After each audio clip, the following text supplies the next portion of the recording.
Então, de novo, pessoal, boa noite. Agradecer a presença de vocês aqui. Agradecer ao Túlio por ter tido essa ideia de fazer esse bate-papo aqui e ter aceitado estar aqui conversando com a gente, ao Fábio Cabral, ao Felinto, também aceitou de cara, estar aqui podendo conversar sobre esse tema tão importante. Eu vou falar para vocês um pouquinho sobre a proposta do meu livro e depois eu passo para eles e eles vão conversar um pouquinho sobre esses temas. Então, eu pensei em criar esse livro, pensando em trabalhar um pouco a construção da identidade masculina. Então, nesse início, eu ainda não estava pensando nessas temáticas que hoje são abordadas, né, estão aí no auge, masculinidade tóxica. Na verdade, eu nem conhecia essa expressão. Então, o que eu queria falar mesmo é como um padrão único de masculinidade afeta homens, mulheres e crianças. Eu queria poder abordar a partir de contos, então meu livro é um livro de ficção. A partir desses contos, eu queria abordar como, por exemplo, há uma grande repressão emocional nos homens, né? Sejam eles héteros ou sejam eles gays. Eu queria poder falar um pouquinho sobre isso, como isso constrói a nossa narrativa de vida. Queria também falar um pouquinho dessa pressão em se provar a masculinidade, né? Então, a gente passa quase que a nossa vida inteira como homens provando, né, que somos masculinos. Isso começa ainda na infância, quando você, por exemplo, tem uma voz que não é tão grave, e aí seu amigo diz, você fala igual uma menina, você não é homem. Você vira adolescente, e aí quando você tem sua primeira relação sexual, ela também é um traço dessa prova de masculinidade, então existe uma grande insegurança com esse primeiro momento. Depois você vira adulto e você constitui uma família, e aí você tem toda uma pressão para provar o que é ser esse homem provedor que cuida da família. E depois você envelhece, e aí vem... eu toco um pouco nesse assunto, vem também a questão dos caras que começam a tomar remédio porque eles querem continuar mantendo a ereção, porque isso também é uma prova de masculinidade, ou querem se relacionar com mulheres mais jovens porque eles entendem que isso também é um traço desse vigor de masculinidade. Então, eu fiquei tentando, no livro, tentando não, na verdade, consegui realizar isso, abordar todos esses impactos desse padrão único do que é ser homem, né, único e popular, nas pessoas. Eu vou ler para vocês um trecho de um conto do livro, e aí depois eu vou passar para eles. A gente organizou da seguinte forma, cada um tem 10 minutos, e depois a gente abre para perguntas de vocês, tá bom?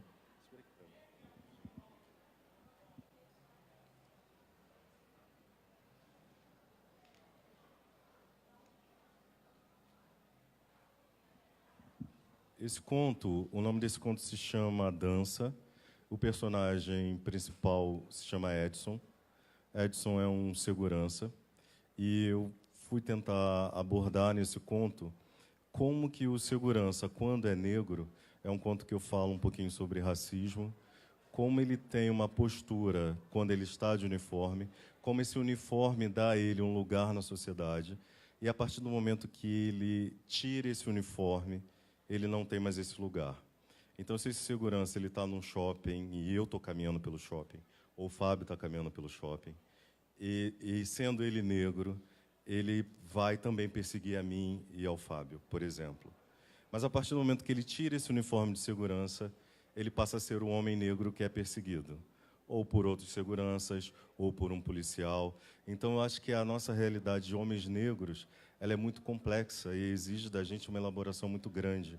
Então, eu fui tentar abordar isso no conto. Eu vou ler um trecho aqui para vocês. Esse cara ele é acusado de roubar. Ele trabalha como vigia e é acusado de roubar um produto da loja onde ele trabalha. As vozes da reunião, armada para que algum funcionário dedurasse o outro, ficavam cada vez mais distantes. E Edson, olhando para o chão, lembrava de uma vez que o patrão fez um preto, que estava todo elegante de terno, abrir a bolsa de couro que carregava. É isso mesmo, amigo. Horas aqui na loja, rodando de um lado para o outro, vai ter que abrir a bolsa sim, disse o patrão. A cabeça dele ficava vermelha nessas situações e a voz esganiçava um pouco. Vai ter que abrir. Edson, em frente ao suposto ladrão, percebeu o olhar constrangido que mirava nele, buscando cumplicidade e ajuda. Mas não podia ceder, não podia fazer nada. Não era por ele ser negro também que daria esse mole. Não somos irmãos, e muitos pretos se embecam para poder roubar. Sabia de muitos casos contados por seus amigos, também vigias e seguranças. Fez o cara abrir a bolsa de couro e dentro havia apenas papéis e alguns produtos de higiene pessoal.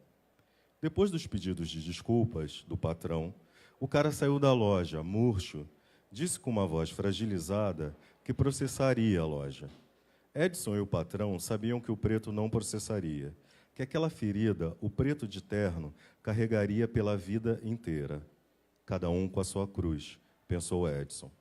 Ao vê-lo sair, Edson observou que o preto de costas parecia um terno sem corpo, se movimentando, um terno oco. Então, o que eu tento abordar, né, nesse conto é essa complexidade.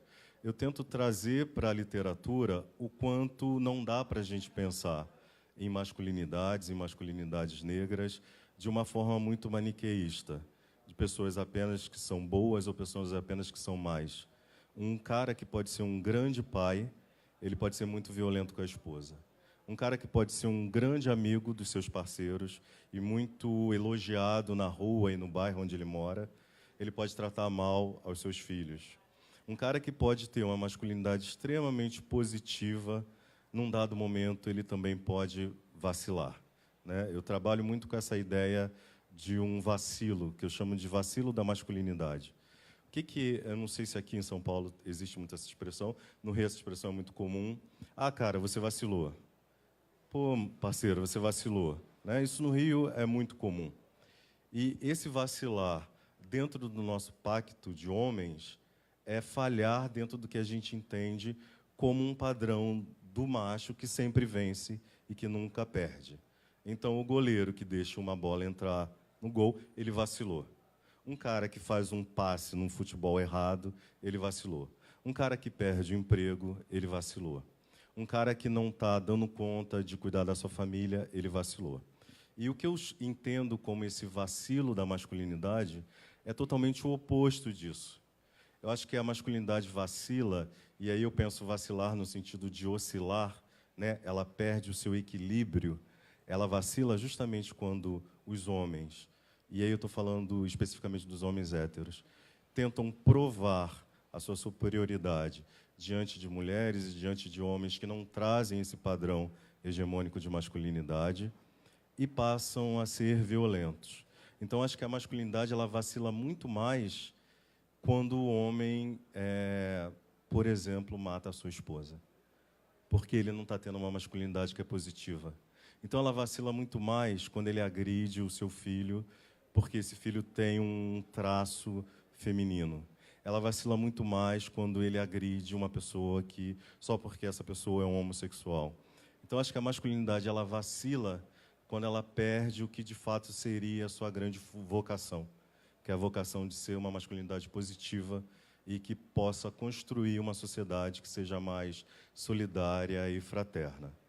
Então, eu vou passar agora aqui para o Fábio, que ele vai falar um pouquinho, depois eu retorno e a gente fica nesse bate-papo. Boa noite, gente. Eu vou começar lendo aqui um post, só um início de um post que eu fiz há muito tempo, ano passado.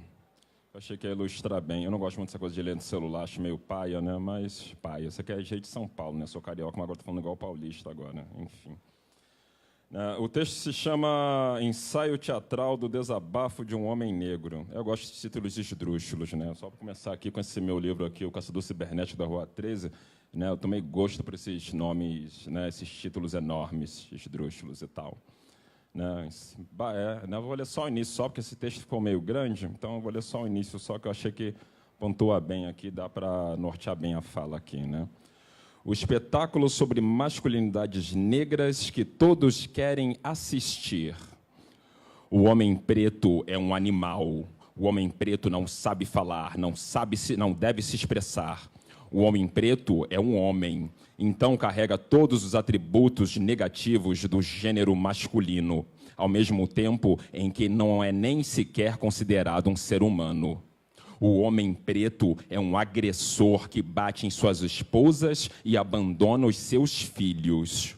Antes de o homem preto falar, ele deve se desculpar sempre por ser machista. O machismo do homem preto mata a sua companheira, seus filhos e a si mesmo. A culpa é toda do homem preto, esse bicho. O homem preto é privilegiado pelo patriarcado.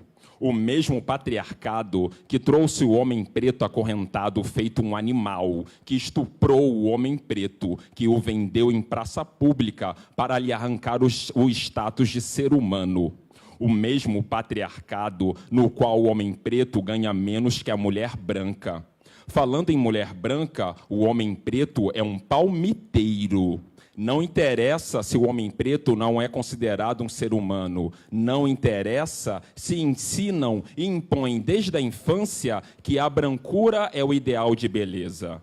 Não interessa que muitas sequer olhem para esse homem preto quando ele é barrigudo, feio, sem estudo ou sem dinheiro.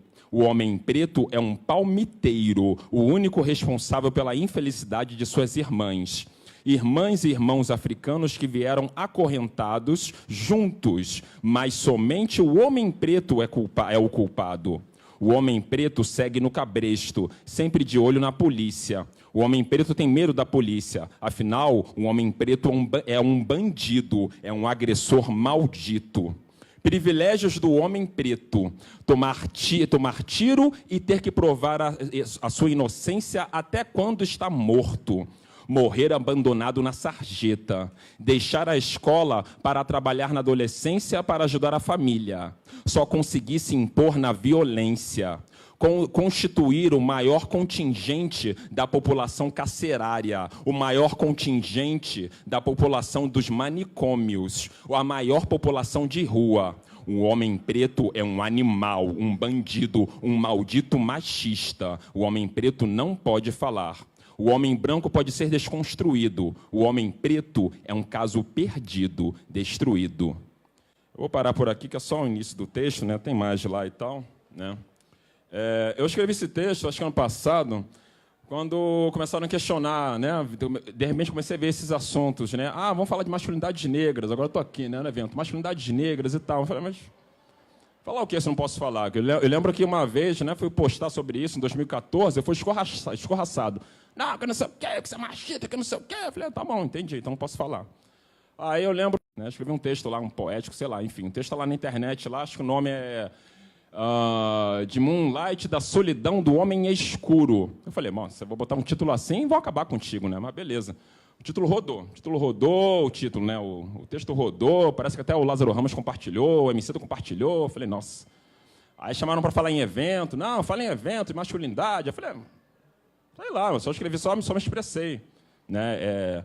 Porque é dessa forma que eu me expresso. Assim como o Wagner, que escreveu a ficção, né? Eu me expresso por meio da ficção. Né? Até hoje de manhã eu estava lá escrevendo o próximo livro que eu vou entregar, né? Aqui para o Wagner. Aqui, né? Porque eu acho que é dessa forma que eu tenho como expressar, né, todas essas questões. Eu fico questionando, né, qual o sentido, né, se assim, os textos que as pessoas fazem na internet e tudo mais, isso atinge quem? Né? Eu fico vendo lá, por exemplo, o irmão da minha mãe de santo, né, que está lá, né, assim, né, tem aquela masculinidade dele bem, né, bem complicada, né, né, o cara tá lá doente, ruim. Por que o cara está doente, ruim? Porque o cara bebia, né, e agora ficou doente, está lá. Né, quais são os fatores que levam o cara, né, levam esse homem preto, né, incentivam ele a beber, a fumar, a fazer tudo, a causar excesso, né, a pagar de machão lá para a esposa, agora ele está sendo cuidado lá para a esposa, não consegue fazer nada, está lá morrendo. Né. Isso é bacana, isso é legal, aí vai deixar esse homem preto lá, vai deixar as 4 filhas e um filho lá, né, sozinhos, como é que é isso? Né, o que levou esse cara preto né, a agir como ele age hoje? Está lá com um pouco mais de 40 anos, já quase morrendo. Né, por que os homens pretos morrem tão cedo? Né? Saiu uma uma pesquisa lá no site Alma Preta, falando que o maior número de suicídios é de jovens homens pretos. E quais são os motivos? Né? É claro que a gente tem que criticar, sim, né, quando o pessoal vacila. Eu uso esse termo até hoje, não sei se aqui, né, eu estou aqui em São Paulo há 11 anos, até hoje falo vacila porque eu sou carioca. Né? Ah, não sei o que, você é um vacilão, você é vacilão. Né? Sabe? Então tem que ver como é que são esses, né? Que modelos são esses, né? Eu também, quando fui novo, também ouvia isso, né? Não da minha casa, né? Da minha casa, acredito que me educaram direito, né? Tive pai, tive mãe e tudo mais, mas na rua, né? Eu lembro, né? O gibi, antes essas coisas virarem moda, no gibi dos anos 90, X-Men, tava lá a moça lá, né? Sei lá, Psylocke lá de maiô, eu falei, nossa, coisa ridícula, pra que isso? Nada a ver, mano. Por que ela tem que ficar usando esse biquíni enfiando na bunda? Não, você é viadinho, não sei o quê, sempre essa forma pejorativa. De repente parece que em 2013, não pode falar isso não, a gente tem que ser consciente e tal. Sabe? Então, na verdade, eu sou meio cético com essas discussões, né? Porque eu já vi essas coisas acontecendo e agora, de repente, todo mundo é consciente, todo mundo quer falar, mas as discussões chegam para quem? Né? Eu acho que tem que ver aí. E aí também, como o Wagner falou, vale a pena ficar culpabilizando só um lado? Né? A gente tem que ver quais os motivos que levam. Falar, o preto é palmiteiro. Palmiteiro por quê? Né? Quem ensina ele a isso? Quem ensina as pessoas pretas, né, que elas preferem um branco? O que leva a isso? Né? Homem preto, não sei o quê, machista, tal, não sei o quê. Mas aí o que leva ele a isso? Né? Quem ensina? Né? Eu não tenho as respostas. Né? Por isso que eu não faço texto na internet sobre isso, tal, me expresso, né, na ficção. O que eu tenho que eu tenho postado recentemente, aí, que o pessoal também fica olhando lá, é um grupo de amigos. Né? A gente tem reconstruído nossa masculinidade, né, entre nós, né, na camaradagem. Né? Sem a pretensão de sermos um grupo militante ou coletivo. Somos um grupo de amigos, né? O Cartel do Nilo. A gente deu um nome, porque, né, a gente gosta de nome, um nome legal e tal. E a gente postou foto lá, sei lá, num churrasco entre a gente e tal, né, com nossos companheiros e tal, e o pessoal perguntando, mas como é que faz para entrar? Que eu não sei o quê. Eu falei, mano, não é um clubinho, brother, é só um grupo de amigos, entendeu? Um grupo de amigos onde a gente discute essas questões, né? Discute o que é ser homem, né? Como é que a gente passa por isso, os processos, né, de uma forma natural. Né? E, a partir daí, assim, o que eu acredito que meu pai e minha mãe me ensinaram, né, é ensinar pelo exemplo. Né? Eu acho que o exemplo é muito mais importante do que palavras bonitas que não são cumpridas à risca. Né? Então, eu não vou ser aquele que vai chegar lá e fazer, vou fazer um texto e tal, falar isso. Eu vou me expressar na ficção. Então, para terminar, já acho que já passou o tempo, vou pegar pega o livro ali para mim, Wagner, por favor, isso aí que está aberto. Acho que eu vou ler um trecho aqui.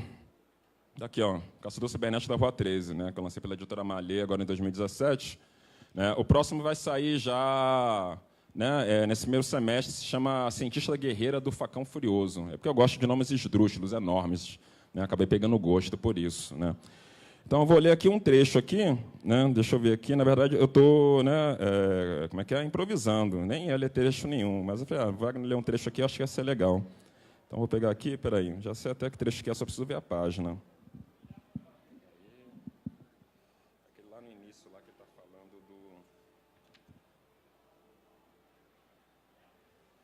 Espera aí só um momento, deixa eu ver aqui. Qual é aquele trecho que ele está falando no banheiro? Tá, já achei. No banheiro, João Arolê olhava-se no espelho, o próprio rosto, olhou bem. Sua metade direita arruinada, revestida com titânio. A orelha que não existia era um botão. O olho, um monóculo azul. Onde a pele se encontrava com o metal, as marcas de queimadura persistiam. Já a parte natural era o rosto de um homem melaninado, com traços característicos de um descendente do continente. No couro cabeludo, dreads bem longos, chegando à cintura. Olhou para o próprio corpo, magro, com poucos músculos, cicatrizes. Braço direito e peito esquerdos, de metal reluzente, maleável.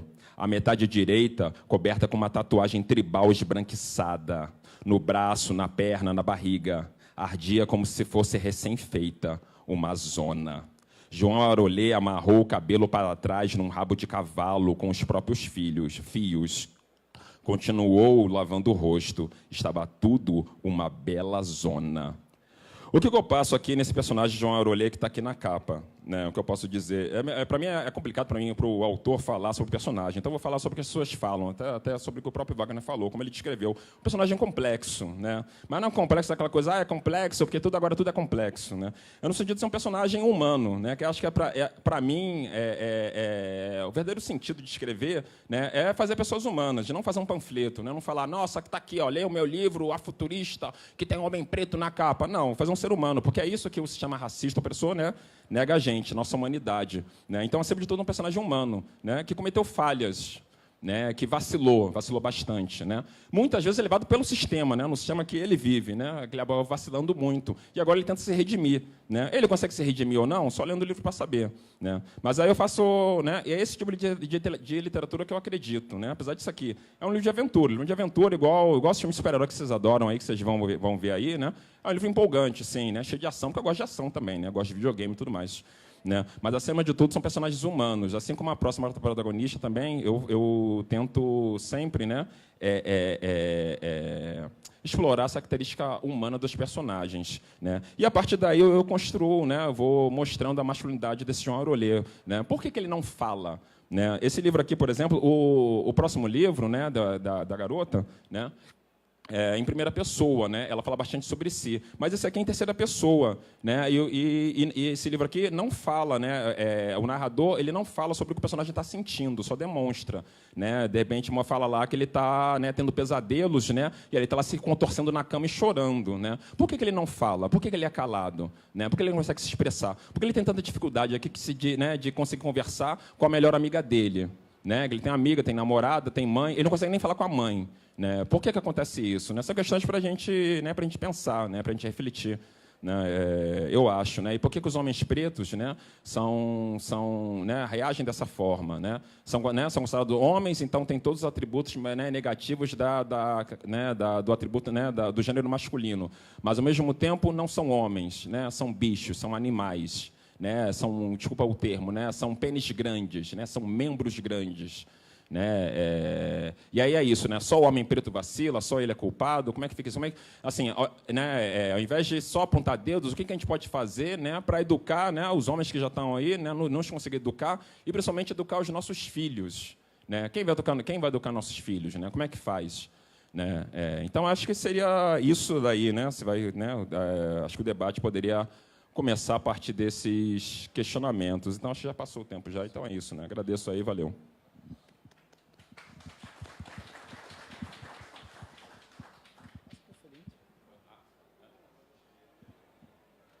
Bom, boa noite. Sou Felinto, primeiro agradecer pelo convite. Sempre é um prazer muito grande poder vir trocar essa ideia. Enfim, viver esses encontros, né? Esses encontros são de fato momentos para se vivenciar. E aí eu fiquei pensando como eu posso contribuir com essa conversa. Pensei um pouco no nome do livro até, né? O livro poderia se chamar Nós, olhando daqui, né? E pensando no nome do livro, e isso não é um apontamento negativo nem nada do tipo, né?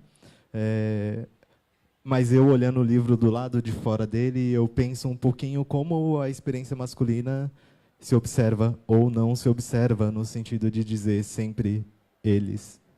São eles, quando, na verdade, somos sempre nós, com atuação maior ou menor nessa balança que reforça o machismo, né? Ou nessa balança que diminui os impactos do machismo. Mas somos sempre nós, quando heterossexuais, quando homossexuais. Somos sempre nós vivendo essa cultura da masculinidade nociva, né? Essa cultura que é bem desesperada e desesperadora. E, bom, fiquei pensando como começar essa fala, e Fábio falou de um texto que ele começou a escrever, e eu conversei muito com um texto que eu escrevi há um tempo atrás, que se chamava O Convite para a Festa, ou só O Convite. E foi um texto que, no processo em que eu estava escrevendo, me revisando, eu consegui visitar muitos momentos da minha vida, e muitos momentos ainda presentes em contextos onde eu circulo com maior ou menor ênfase, né? Bom, a ideia bem geral, eu não vou ler ele, mas a ideia bem geral era eu avaliando a minha relação com os convites que eu faço. E aí, voltando lá atrás, quando eu tinha uns 25, eu pensei, nossa, eu vou fazer uma festa, eu vou fazer um evento, um show, alguma coisa. E aí chegou o momento do quem eu vou convidar. E aí abri meu Facebook e comecei a clicar. Convidei essa. E aí eu vi o quanto esse grupo que eu tinha alcance para um convite era, enfim, monolítico, era estéreo, no sentido de não abarcar nenhuma diversidade. E aí, olhando que eu não tinha essa possibilidade de convidar pessoas que hoje me ensinam muito, eu falei, quais conversas eu tenho no meu cotidiano, então? Se eu não posso convidar uma pessoa trans, se eu não posso convidar um cara gay, se eu não posso convidar uma mulher que está vivendo a experiência da maternidade, se eu não posso convidar um homem ou uma mulher, enfim, que tem uma faixa etária bastante distante da minha, qual será que é a qualidade das minhas conversas? Por que será que eu não posso convidar? Provavelmente porque eu não estava circulando no entorno dessas pessoas, porque essas pessoas não estavam no meu convívio. E aí eu passei a refletir, nossa, tipo, quanto tempo eu passei sem aprender, olhando hoje do quanto eu circulo com pessoas que vivem experiências de masculinidades diferentes da minha e o quanto essas pessoas me ensinaram para que eu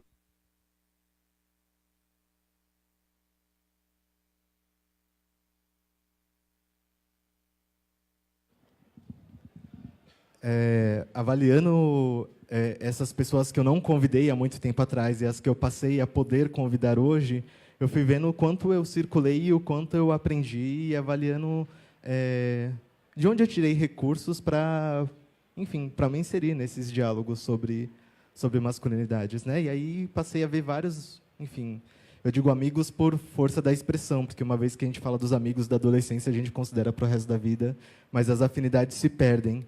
E aí eu passei a olhar para muitas dessas pessoas e falar, pô, qual trajeto essa pessoa desenhou, que quando ela me convida eu chego em lugares tão estéreis, no sentido de ter um bloco tão rígido de pessoas, um grupo tão rígido, homens tão nocivamente masculinos, problemáticos, inseguros, enfim. E isso me levou a olhar a circulação que eu faço hoje e me apresentou os recursos que eu ganhei, né? E aí, partindo dessa conversa, trazendo para hoje, eu fiquei pensando qual a razão das conversas sobre masculinidades. E eu acho que aqui todo mundo sabe porque nós estamos aqui, e cada um com as suas motivações pessoais. Mas eu pensei muito, um pouco diferente do que o Fábio trouxe. Eu acho que dialogar masculinidades tem que ser, sim, um ativismo, né? Porque a gente se beneficia muito do ativismo criado pelas mulheres e pelos homossexuais que, enfim, estão muito próximos da gente nessa experiência carnal, enquanto homens, né? Eles trazem muitas ferramentas para que a gente tenha alternativas de sobrevivência, né? E a gente não morramos frustrados com essa falta de possibilidade que está colocado na condição do homem firme, do homem rígido, do homem duro, né? Então, é importante fazer disso também um ativismo. Mas é muito comum, pensando nessa ideia do eles, é muito comum que a gente, nessas conversas que estão num estágio bastante criança, né? O diálogo sobre masculinidades é aqui, nesse circuito, é bastante jovem, né? Está surgindo bem agora, assim, enfim, pode ter mais tempo, mas está se revelando como ferramenta mais ampla agora. Está aparecendo na mídia agora e é necessário que apareça. E é necessário que as pessoas falem um pouco de coisas mais do mesmo. É necessário que apareça quanto mais em cada lugar, né? Porque a cada momento que aparece, até a novela da Globo educa, né? E por mais que seja bosta da pior bosta, em algum momento ela educa pessoas com as quais eu não estou conversando. Então, em alguns momentos, a gente passa por alguns textos batidos, sobretudo para as pessoas que costumam frequentar esses debates, né? Mas eu fiquei pensando, por que não acontece tanto? Embora esteja acontecendo, a gente fala, virou moda e tal, tipo, eu prefiro essa moda do que moda de dar tiro. E aí tem 10, 15 conversas e a gente já acha que é muito. Porque tem pessoas se engajando, tem pessoas que têm feito fama em torno disso, enfim, whatever. Mas eu fico pensando, por que não acontecem mais rodas, né? E eu vejo que não acontecem tantas rodas porque a gente não consegue se ver como referencial para que essas rodas aconteçam, né? A gente não costuma validar a nossa experiência, ou nós temos uma vergonha tão grande da nossa experiência masculina que a gente não consegue expor ela como um exemplo daquilo que deve servir para a gente como um objeto de autoavaliação, tanto pessoal quanto grupal. E aí a gente fica naquela dependência, ou na necessidade, muitas vezes, quando vamos numa roda do... Eu quero conhecer qual referencial teórico, eu quero saber qual acadêmico, eu quero, enfim, me abastecer, teoricamente e academicamente, de recursos para entender sobre masculinidades. Mas qual é a experiência aqui de homem ou mulher que não passou por esse lugar? Né? Quem aqui não sofreu uma violência? Quem aqui não foi violento? Enfim, passa por todos nós. E nós somos os nossos próprios recursos para fazer essas rodas. Então, eu acho que eu quis trazer um pouquinho dessa fala de... A gente tem o recurso para fazer isso. E é necessário que a gente se exponha, é necessário que a gente tenha coragem para expor parte dessa nossa história, né? Para expor as nossas depressões momentâneas e as nossas soluções para essas depressões, para expor e como ela foi superada, o momento em que a gente ramelou. Esses dias eu até postei uma coisa que eu falei, nossa, parece bobo, mas não é. Eu postei que um beijo forçado, estou pensando no carnaval, né? Um beijo forçado não é approach, é opressão, né? E eu fui ensinado de criança, nossa, estou afim daquela garota e tal. Pô, vai lá e tasca um beijo nela. E aí eu cresci romantizando isso, e muita gente cresce romantizando essa coisa do tipo, vou provar, cara de atitude. E aí tascou o beijo, né? E pode ter até estabelecido uma relação com esse beijo, mas ela já começa errada, porque conta com alguma garantia de que esse beijo é legítimo, mesmo quando recusado, né? Porque a diferença entre esse beijo e um estupro é nenhuma. É nenhuma, na verdade. E eu tenho essa experiência, né? Tenho essa experiência e tenho outras, né? E então volto para essa ideia, que nesse momento da conversa, a nossa própria experiência é o referencial para que a gente continue conversando, né? Se expor, tocar, e aí a trajetória que eu fiz a partir disso foi de me empenhar em termos da educação, de trabalhar com crianças. Isso é uma coisa que eu sempre fiz, mas de colocar meu interesse em pensar o homem e a flexibilização dessa experiência, de modo que entenda isso como base da conversa mediadora, da conversa pedagógica, e que entenda também que o erro, né, as experiências de erro, também fazem parte. É claro, algumas a gente tem que tomar algumas medidas quando pensando adultos, né? E a gente vive um estágio da vida em que a violência aparece muito presente, né? Não é tão diferente da criança. Mas é preciso que a gente aprenda a mediar esses nossos conflitos, né? Ainda mais num momento em que a gente tem usado muito o boicote e o escracho como ferramenta de proteção ou de manifestação política que seja. E aí fico pensando, né, como a gente trata o homem que ramelou. Eu prefiro ramelou. Como a gente trata o homem que ramelou. Às vezes ele vai necessitar de uma medida que é legal. E é bom que ela exista para proteger as pessoas que foram agredidas, né? Mas às vezes essa pessoa precisa de uma mediação também. E aí, muitas vezes, a gente entra nessa onda do tipo, pô, ramelou, eu não posso estar perto. Quando, na verdade, a gente pode chegar e fazer o papel da mediação. Pô, vou lá trocar uma ideia com ele. Esse cara fez uma bosta com uma mina, com outro cara, deu uma treta. É ir lá conversar, né? É ir lá apresentar uma outra possibilidade. E aí não é um coitado e tal. Pô, ele não sabia. É claro, às vezes a gente sabe da força. E é por isso que a gente usa, porque a gente sabe que existe essa força, né?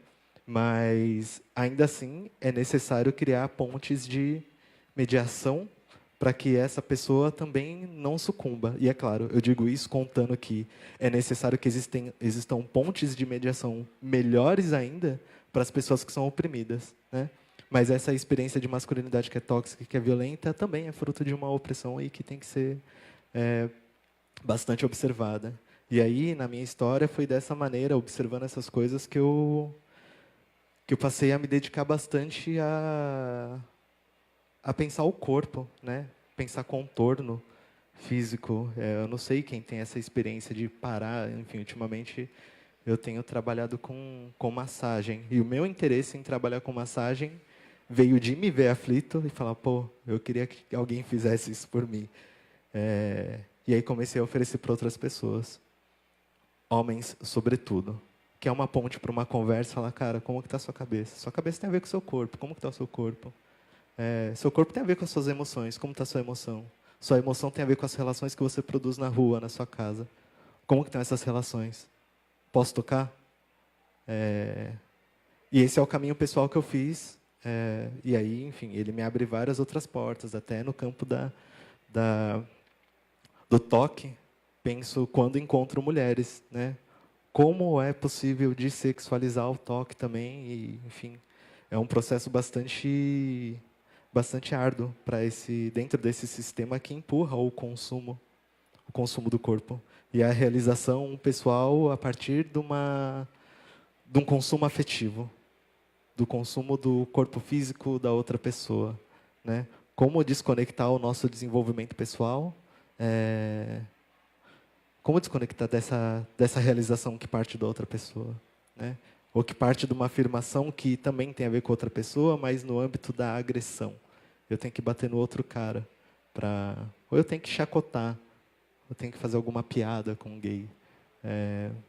Bom, é necessário a gente se livrar disso e observar a nossa infância, os nossos pais, como que foi esse processo. E se abrir para a conversa, para a escuta e se abrir, sobretudo, para o toque. É preciso que a gente dê contorno para os nossos corpos, né?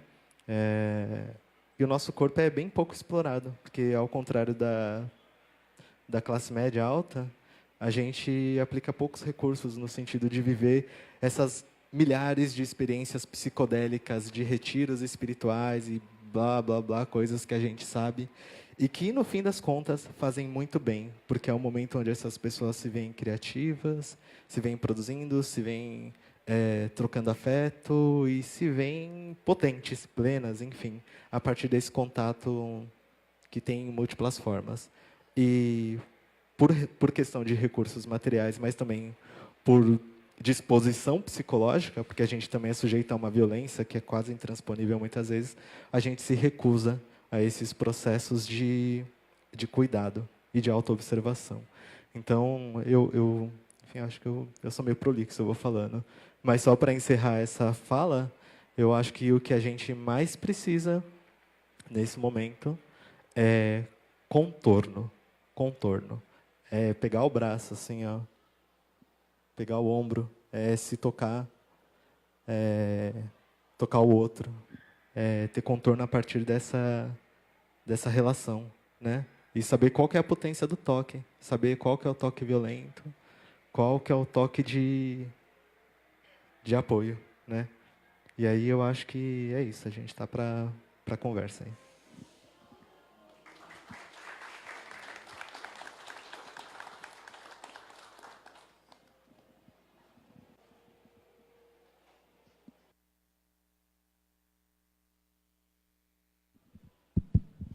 Boa noite. Bom, vamos lá. Começar primeiro agradecendo ao Wagner pelo convite, agradecendo a presença do Cabral, agradecendo a presença do Marquinhos, companheiro de coletivo Sistema Negro. A gente está meio parado, né, mas ele existe. Agradecer ao Antônio por receber a gente nesse espaço, o Tapera Taperá, tão fundamental para vários debates e uma cena cultural que está acontecendo em São Paulo, ou no Brasil, nesse contexto que também, enfim, cada vez está degringolando, e muito obrigado por receber a gente aqui. Bom, eu pensei em muita coisa para falar nesse debate, na real, e eu sou sociólogo, e eu sou geralmente, como eu posso dizer, apegado às demandas, e a demanda era um debate de masculinidades negras, mas muito trazendo o livro Eles, né, como contorno desse debate. Então, eu pensei em estruturar a troca, esse processo, a partir do livro. Mas chegando aqui, o Wagner até me falou assim, não se apega tanto no livro, né? Não é uma fala de resenha, enfim. E vou tentar fazer uma ponte entre as duas coisas, entre coisas que estão no livro e coisas que eu acho que vale a pena a gente pensar nesse debate. E até provocado pelas duas primeiras falas. Eu começaria dizendo que, para mim, o debate de masculinidades negras ele é um debate necessário. E ele é um debate necessário porque alguns motivos. O primeiro é a alteração de uma realidade concreta. E essa realidade concreta está se colocando, na verdade, ela se colocou historicamente, mas ela está se colocando com a realidade da opressão e o atentado contra a vida das mulheres negras e dos homens negros. Né? Não necessariamente nessa ordem, mas, enfim, essa ordem importa sim, que é a ordem da continuação da nossa morte, a continuação da nossa anulação. Quando a gente fala de masculinidades, a gente está falando sobre práticas. A gente está falando sobre práticas que são designadas em um gênero específico, no caso, o gênero masculino. Então, qual é o lugar dessas práticas para a reprodução desse lugar de morte? Qual é o contexto dessas práticas para que mais vidas continuem sendo ceifadas? Isso é um dos primeiros motivos do que esse debate ele é fundamental, ele é importante. Por outro lado, ele é um debate chato de se fazer. E eu, cada vez mais, acumulo saco cheio, para usar um termo bem masculino, eu cada vez mais acumulo saco cheio em relação a esse debate. Porque é um debate de desconforto, ele é um debate que não é fácil, ele é um debate que ataca exatamente aos pequenos espaços de vantagens que homens possuem dentro de uma ordem sexista. Ah, mas o homem negro não tem poder. Não tem, mas ele emula esse poder. Né? E é chato que a gente tenha que estar trabalhando com isso a todo momento, porque é exatamente o lugar de um reflexo, de um espelho, que você olha uma coisa, você enxerga algo, imagina aquilo, mas a realidade daquilo não se processa. Né? Eu vou até falar mais sobre isso depois, mas, para mim, o título Eles tem muito a ver com isso. Né? Para mim, é uma bela... Como eu posso dizer? É uma bela expressão do que o Fanon está falando quando ele está falando sobre a projeção da imagem. Né? Para quem não conhece. Franz Fanon, especialíssimo psiquiatra, psicanalista negro, morreu muito jovem, morreu aos 36 anos de idade. E Fanon tem um livro que é fundamental para a gente discutir subjetividade negra, para a gente discutir racismo e discutir masculinidades negras, que é o Pele Negra, Máscaras Brancas. E nesse livro, entre várias frases que são fundamentais para nós, homens negros, pensarmos a nossa condição, como a frase, por exemplo, o homem negro não é um homem, ele fala sobre a condição do homem negro de, ao se olhar no espelho, não se enxergar. Né? Se projetar naquela imagem, uma imagem que, na verdade, não é a dele, é a imagem do homem branco. E eles tem a ver com isso. Né? Nós nos olhamos no espelho e enxergamos eles. Né? Nós não somos nós, a forma como a gente pensa, como a gente se concebe, como a gente se constrói, os nossos desejos, os nossos anseios, nossas ações, etc. E a gente vai construindo uma vida inteira, né, baseado neles, e não em nós. E esse nós ele é muito amplo, óbvio. Ele é um nós de povo preto, mas ele também é um nós localizado num contexto de gênero, do homem negro. O homem que continua se matando, o homem que continua matando os outros, o homem que continua vacilando, e o homem que continua acertando muito, mas que quando acerta, atribui a eles, porque muitos dos acertos dele está baseado neles. Como é ser um homem melhor? É ser um homem branco. Como é ser um homem que entrega, que realiza? É um homem branco. É o pai branco, é o homem rico branco, é o homem hétero, cis, branco. Então, é desconfortável. É desconfortável um debate e uma reflexão e uma troca pública, mas também política, mas também ativista e também teórica, vou falar um pouco disso mais depois, onde você entende que é aquela imagem que nós nos construímos de nós mesmos, ela cai por terra. Né? E é uma imagem que ela vem de nossas reflexões, ela vem dos nossos entendimentos sobre quem nós somos, mas elas são fundamentalmente, na minha perspectiva, né, acho que existem várias perspectivas, se a gente fala de masculinidades, de muitas práticas e perspectivas em relação a essas práticas, colocada pela mulher negra. Né? A mulher negra, as mulheres negras organizadas, seja com o movimento das mulheres negras, seja com o feminismo negro, seja com o mulherismo africano, as mulheres negras colocaram nós homens negros diante do espelho e falaram, essa imagem que você está vendo aqui não é bem a sua imagem. olha para nós, olha quem somos, olha onde nós estamos. Então, por mais chato que seja, esse papo continua tendo que acontecer, né? Por mais que eu entenda as críticas que se fazem, inclusive o texto que o Cabral estava lendo, que ele escreveu, sobre esse lugar, e uma projeção de um machismo, e desse lugar do homem negro como um exemplo mais torpe, né, de animal, do mal, etc. e tal, que, obviamente, o racismo explica muito disso. Por mais que a gente tenha que combater isso, afinal, falando em masculinidades negras, a gente também está reconstruindo um lugar de humanidade nosso, a gente não pode, na minha perspectiva, tolerar que haja aumento de violência contra mulheres negras. Que num país que é, inclusive, muito machista, que é, inclusive, muito sexista, estruturalmente misógino, que em 10 anos, um pouco mais agora, porque esse dado era, acho que uns 2 anos atrás, que a violência contra as mulheres brancas tenha reduzido 12% e as mulheres negras aumentado 54%. Não é questão de rali das opressões, então eu quero que as mulheres brancas se fodam mais para salvar as mulheres negras. Não, não é sobre isso, né? E qual a nossa implicação enquanto homens nessa reprodução dessa violência? Não é admissível para nós, enquanto povo, que as mulheres do nosso povo estejam morrendo mais, inclusive nas nossas mãos. Porque não é que está entrando um bando de homens brancos nas casas das mulheres negras e matando essas mulheres. As mulheres também estão sendo assassinadas também. Não é que os homens brancos... Não, tem muito homem branco assassino. Assiste lá no Netflix, está cheio de história desses caras malucos. Mas essas mulheres também estão morrendo nas nossas mãos. Dentro de casa. Vocês devem estar acompanhando a seara de notícias que está acontecendo, principalmente das eleições para cá, de feminicídios no Brasil. A maioria dessas mulheres são negras. A maioria dessas mulheres são periféricas. E a grande maioria delas foram assassinadas por seus companheiros. Muitos deles, nem todos, negros. Então, a conversa de masculinidades negras, ela também é uma responsabilidade nossa, de nós homens, em relação a esse tópico. Chato pra caralho. Desconfortável. E o nós torna isso mais desconfortável. Porque o nós dessa mesa aqui, até onde eu sei a trajetória de cada um, alguns que eu tenho relação mais próximas e tal, não é a trajetória de homens agressores, não é a trajetória de homens feminicistas, não é a trajetória de homens que estão matando mulheres ou agredindo mulheres e etc. e tal.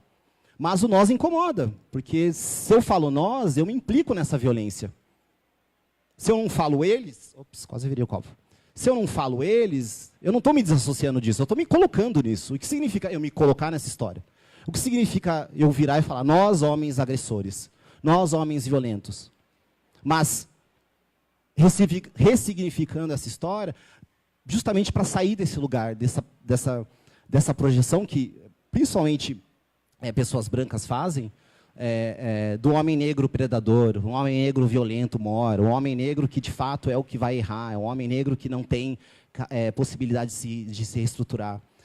Para mim, discutir masculinidades negras, inclusive é uma discussão que incomoda muito, né, a toda a sociedade, principalmente aos brancos e especialmente aos homens brancos, é porque é um lugar de transformação.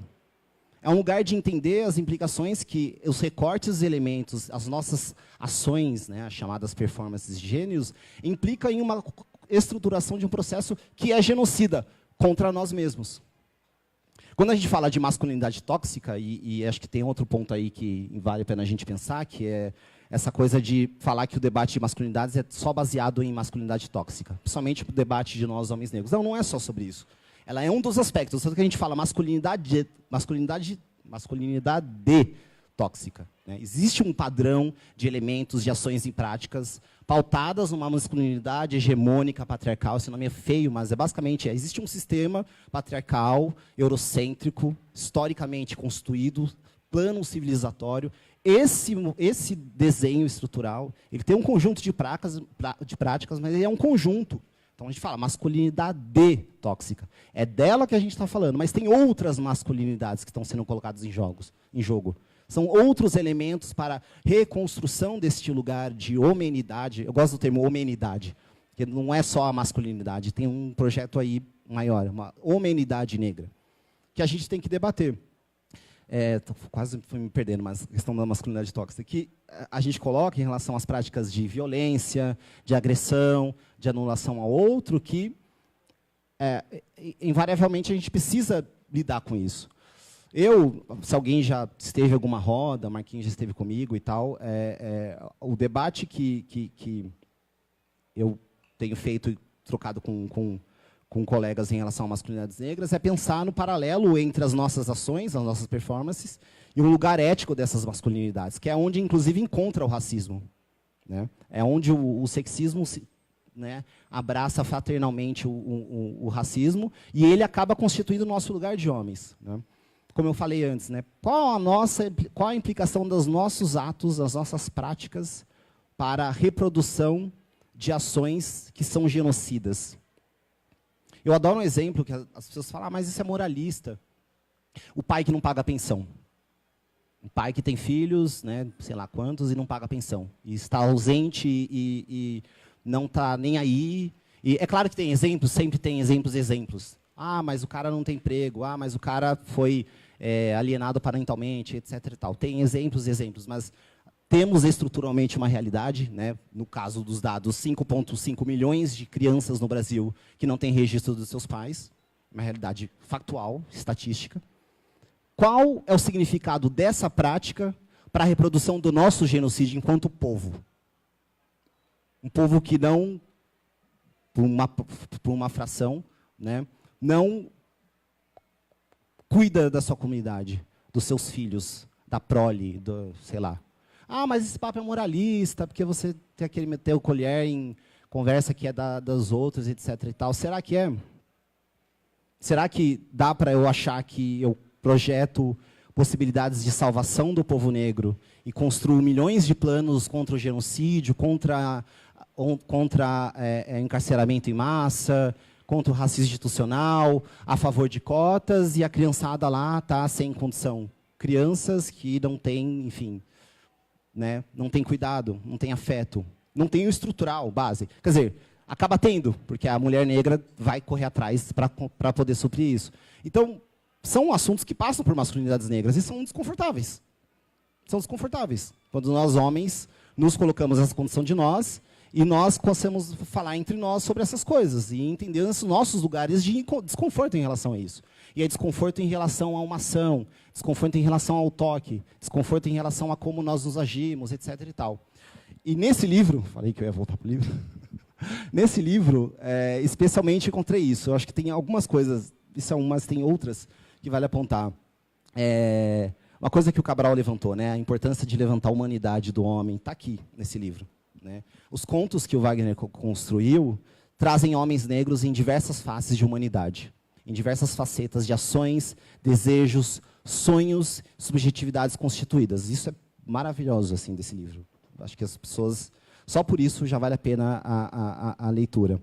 Agora, como que essas ações, ou esses seres, esses humanos, pautados nos afetos, eles fazem, constroem e desejam? Né? Isso é um debate de masculinidades. Isso é um assunto para masculinidades falar. Né?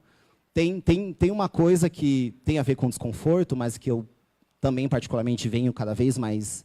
Eu entendo, vai ser duro o que eu vou falar, mas entendam, enfim. O debate de masculinidades pretas, negras, ele não necessariamente é um espaço de conforto. Parece que é repetitivo o que eu estou falando, mas a lógica, o ponto é, a gente vai para esse debate buscando um amparo. Eu sou um homem negro que sofro racismo, eu sou um homem negro que não entendo a minha condição. O personagem de dança, não é o Edson, é fenomenal. O desenho do Edson, né, esse é um homem que nós conhecemos. Esse é um homem, essa é a experiência de muitos e muitos e muitos homens negros. Né? Graças ao Oxalá e meus pais não é a minha, mas é muitos e muitos e muitos homens negros. Né? A experiência da precarização, a experiência de não saber o dia de amanhã, a experiência de sentir seu corpo fragmentado, de ser entendido como um pênis duro, ambulante, andando, objeto de desejo, mas não desejo de si, desejo do outro. Então, ele não tem capacidade e possibilidade de se reconhecer enquanto humano, porque não tem a junção das duas coisas. Há uma fragmentação total do corpo, da mente, da alma. Esse homem, como que ele vai constituir afeto? Como que ele vai construir seus sonhos? Como que ele vai entender que existe um lugar para ele, de um outro lugar de humanidade, porque o racismo e o sexismo com o racismo constroem um lugar ali que não é para ele. O homem negro ele vira uma espécie de um rascunho mal ajambrado de humanidade que serve para ser usado, nunca serve para se colocar. Como que a gente vai se implicar nessa história? Como que a gente vai reconstruir esse lugar? Como que a gente vai sair deste lugar de desesperança, de desafeto, de depressão humana, de subjetividade partida? Muitos vão tentar reconstituir isso de outras maneiras, e aí vem as práticas de masculinidade tóxica, que a gente já conhece. Álcool, droga, festa, fazer a realização plena das porções de possibilidades que você tem de se projetar como homem, porque ele não vai ser um homem, ele vai projetar esse lugar que não é do eu, não é do nós, é deles. Como que ele vai projetar isso? Vários caminhos. A projeção da honra, tem aqui, história do Janjão, história do homem honrado, o homem que entende que o lugar onde ele pode cavar a sua existência enquanto homem, ser reconhecido, é sendo um homem provedor, é sendo o pai de família que faz o que dá para mostrar que, olha só, para a sociedade, para eles todos, eu sou homem, como todos os outros homens. Esse homem estruturalmente negro vai dar muito mais rebolado para conseguir exercer esse lugar, mas tem. É um lugar. Qual é outro lugar de exercício, né, de performance para tentar ser homem? O garanhão, o pênis louco. Uma vez eu escrevi um texto que era o cara, a ousadia e a alegria.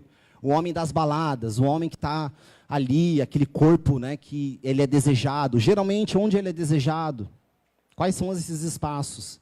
Como esse corpo é desejado? Como ele está colocado nesse lugar? Então, são lugares de exercício e que falar sobre isso, refletir sobre isso, é extremamente desconfortável.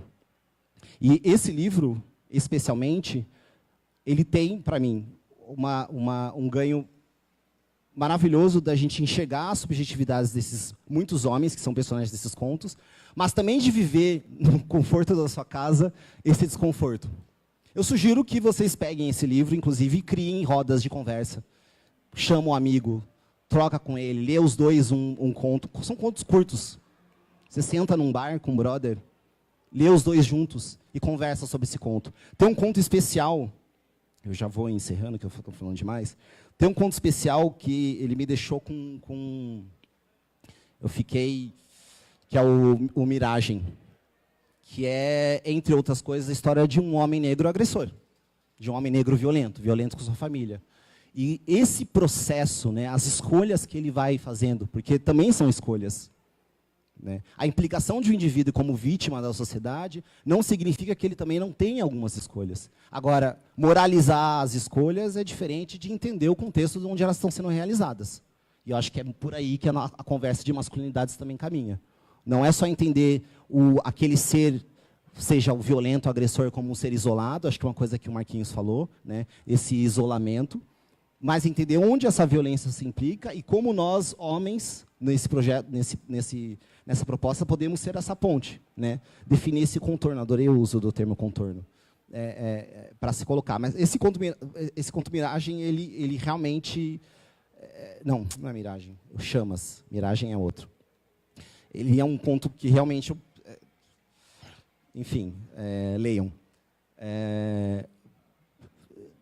Acho que para tentar encerrar, eu falei muita coisa. Vocês falaram várias coisas que me acendeu várias questões. Falei da implicação, da última coisa. A conversa de masculinidades, ela é política, ela é prática, ela é social, mas ela também é teórica. Eu acho que nós, nem todos, mas nós temos sim que nos implicar nessa história com leitura, com conhecimento, com troca. E leitura, conhecimento e troca não é biblioteca de universidade, não é só sobre isso. Não é só sobre isso. As histórias de homens negros mais velhos, as conversas com outras pessoas, isso também é conhecimento. Ouvir outras experiências, ouvir os dados, ouvir as mulheres, ouvir o que elas estão contando para nós, isso também é conhecimento. E a gente tem sim que se implicar na absorção, na reflexão e na, sei lá, disseminação, o trabalho, enfim, desse conhecimento. Porque uma conversa sem construção de experiência, ou seja, sem construção de sentido, a gente vai continuar nessa conversa assim, por décadas, décadas e décadas e décadas. Ah, masculinidades negras, ah, nós homens, aí, ah, os homens violentos, ah, não, mas eu quero chorar, ah, mas eu quero usar saia, ah, mas eu quero ser sensível, ah, mas não sei o quê. Aí vem uma mulher e pergunta, tá, mas eu continuo apanhando, e aí? Ah, mas, ah, meu Deus. Até quando? Esse debate tem pouco, assim, o debate como ele está acontecendo, tem pouco tempo, tem 3 anos, 4 anos, enfim. Mas já tá, algumas coisas já começaram a entrar no repeat, né? Enfim. Então, a implicação nossa em relação ao que a gente está produzindo em relação a esse debate, as reflexões que a gente está criando, para onde a gente está indo, também é responsabilidade nossa. As mulheres já fizeram, inclusive, um monte. Pode ver, quase todos os livros de masculinidade estão citando Bell Hooks, estão citando a Ana, sei lá, esqueci o sobrenome dela, enfim, elas... E nós? Enfim, acho que é uma conversa. E eu abri isso só para fechar mesmo, né? Eu abri e não fechei, né? Enfim, fiz isso várias vezes nessa conversa. Mas a questão dessa busca pelo conforto.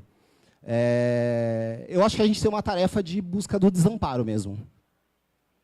Eu acho que nós temos uma tarefa extremamente desafiadora, mas com um potencial transformador, que é como reconstruir um homem negro no povo negro, com o povo negro, de forma do desamparo.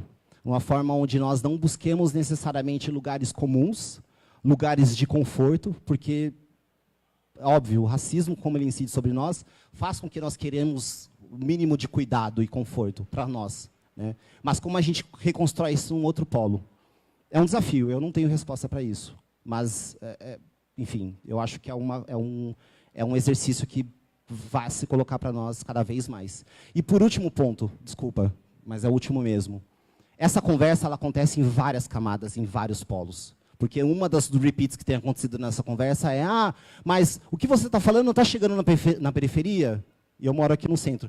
A periferia já está fazendo esses debates. As pessoas pensam, elas escrevem, elas estão produzindo. Não sou eu, Túlio, morador de Santa Cecília, que preciso ser o salvador da pátria. Essa é uma mentalidade dos meus pares brancos da academia, da USP, de achar, na véspera das eleições, que vai lá salvar o povo, de votar no Bolsonaro. Não sou eu que vou fazer isso. As pessoas, e a gente está fazendo juntos. Eu estive recentemente na Zona Sul, no Céu Navegantes, uma molecada com um projeto fudido, que não conhece, a busca conhecer, o Masculinidades da Quebrada. Maravilhoso esse projeto. E eles me chamaram lá para ouvir a minha experiência sobre o debate que eu estava fazendo, mas eles estão fazendo o debate deles lá. Eu não fui lá do tipo, gente, cheguei aqui, vou ensinar para vocês o que vocês precisam saber sobre masculinidades. Quem sou eu? Eu sou um homem negro de classe média que mora no centro de São Paulo. Minha vivência, eu tentar pegar isso e transpor, jogar lá enlatadamente, falar, é isso aí, e tem que ser essa. Então, esse debate ele também vai acontecer em várias camadas. Camadas sociais, camadas de sexo, camadas de classe, camadas de experiências etárias. A gente teve uma experiência, uma vez, numa roda no Aparelha. A questão etária apareceu também. A gente tem que também cuidar disso, porque isso é bom para nós. A gente não vai, eu acho, pelo menos é ideal, a gente não vai criar o modelo de homem negro. Isso é o evolucionismo, isso é o papo do universalismo. Esse é o projeto civilizacional da patriarcado. Não é disso que a gente precisa. A gente precisa de outras coisas. Enfim, é isso. E muito obrigado pela presença de todos. É uma sexta-feira quente, né? Eu sei que vocês queriam estar no bar. E obrigado pela presença. Muito bom.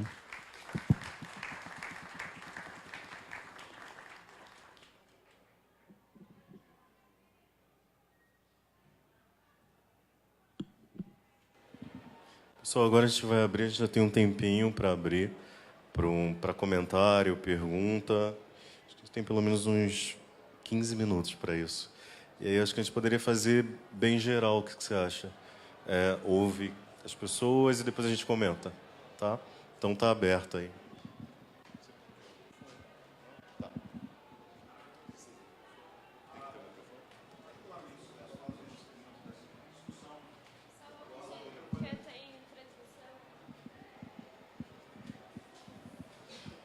Boa noite.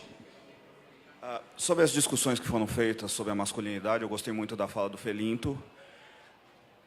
Eu queria levantar essa pergunta. A violência é falta de diálogo ou um diálogo que a maioria não domina? Por que estou levantando isso? Porque eu sou lutador de Kung Fu. E se tem uma coisa que ensina você a ser pacífico, é ser lutador de Kung Fu. O problema é, quando a gente está discutindo violência, a gente está discutindo entre uma pessoa que não sabe ser violenta, com uma violência como linguagem. Eu luto em específico o Wing Chun, que é arte marcial de mulher. Alguém sabia que tem arte marcial específica de mulher? Foi montada para a autodefesa de mulheres. É uma das mais violentas possíveis. Sabe filme do Jack Chan? Esquece o Jack Chan, pega o Jet Li. Aquele troço que ele luta é o Wing Chun. É só mulher que sabe lutar aquilo. Um homem não luta tão bem o Wing Chun quanto uma mulher.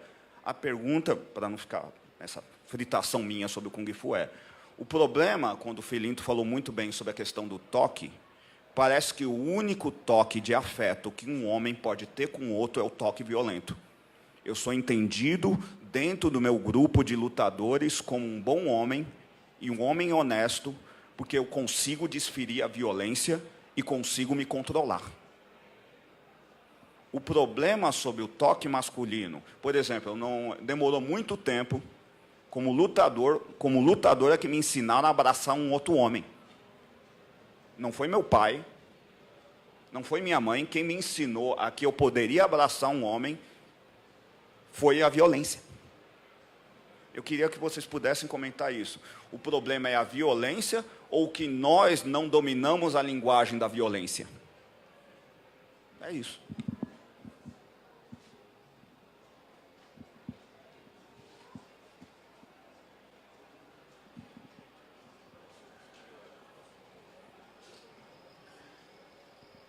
Oi.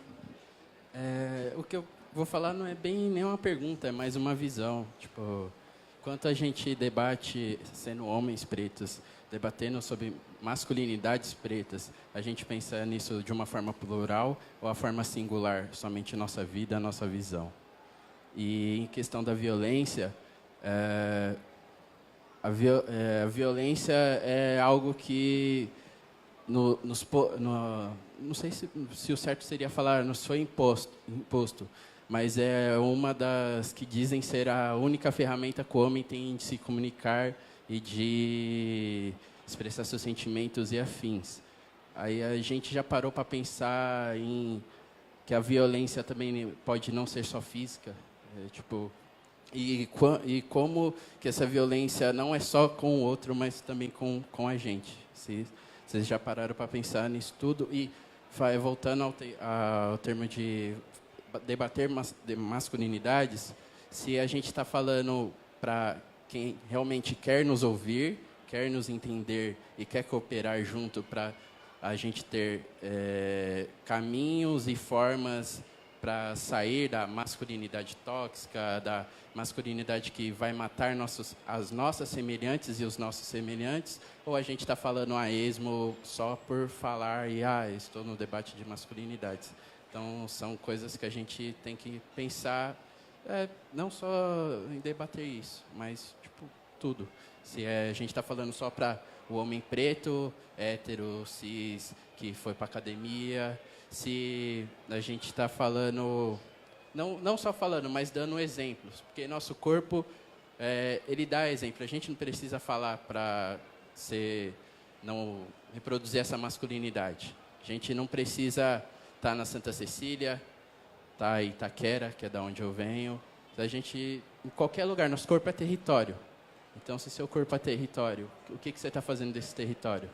Você está, além de expandir ele, indo para outros lugares, você está agregando ou você está só fingindo não estar reproduzindo certas coisas? Então, né? É só isso, só.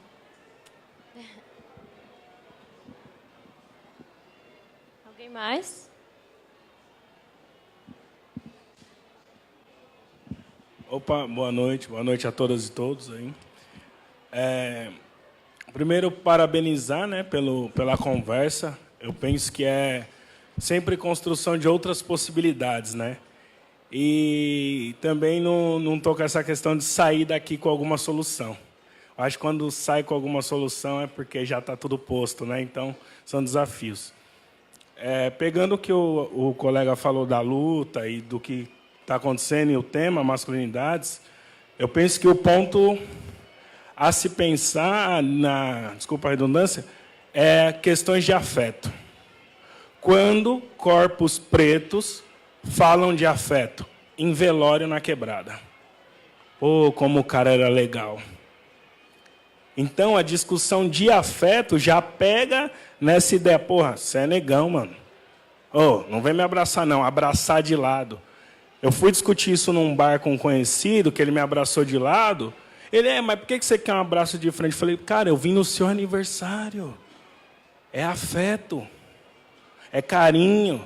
Ah, nem meu filho eu abraço de frente. Então, acho que parte dessa ideia, né? Discutir afeto de que forma e também pensar, porque se parte já da ideia de masculinidades e não fragmenta isso e vê o que constrói essas. Porque já é uma barra forçada, né? É mais ou menos isso, uma contribuição, não sei também, para a gente pensar outras coisas.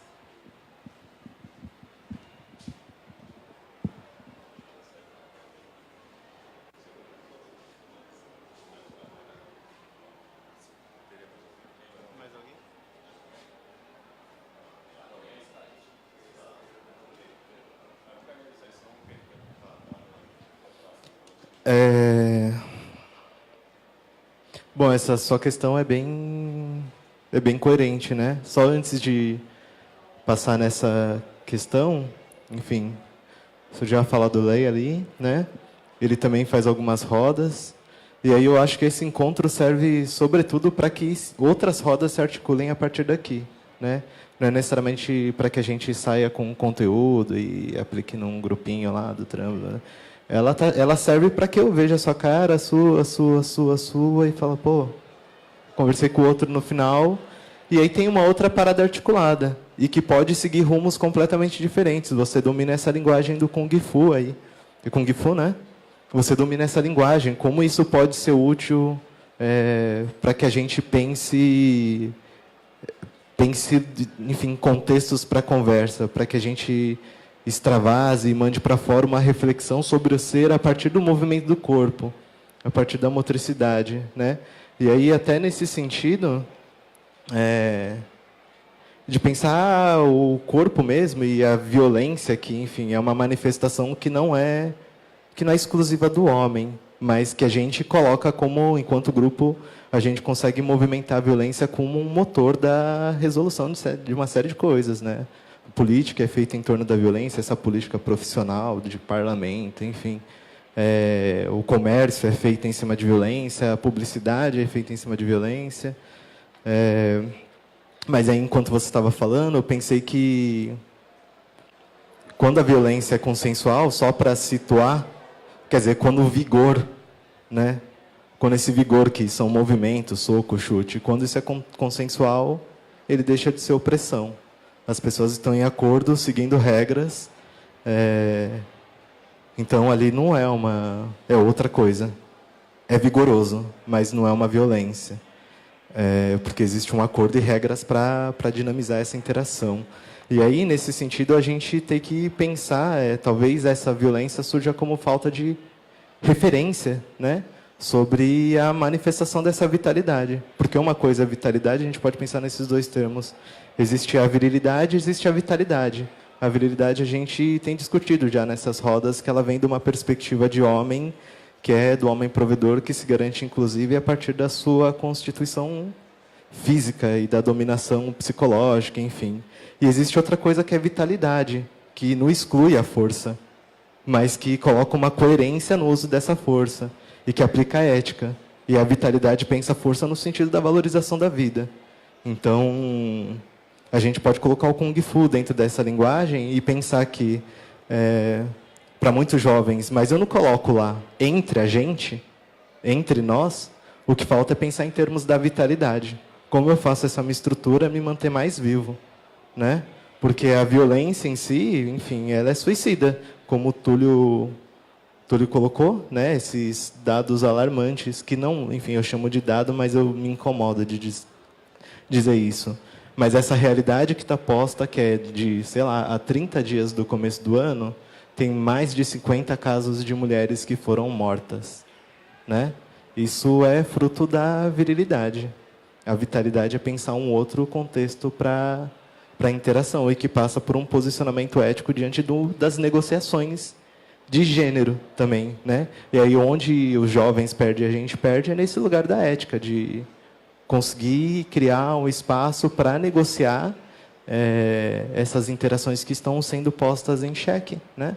Quer seja pelas mulheres negras, mas eu tenho gostado de frisar, considerando leituras que eu tenho feito, que há mulheres negras que estão movimentando essa nossa reflexão, mas penso que há também homens gays que a gente precisa começar a ler, aprender a ler o que a galera trans, o que a galera gay tem falado, né?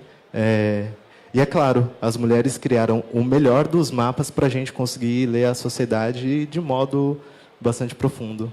Mas tem esses outros grupos que podem complementar ou trazer outras perspectivas. E quando a gente pensa em termos dessas outras experiências que são, inclusive, lidas como experiências afeminadas, né?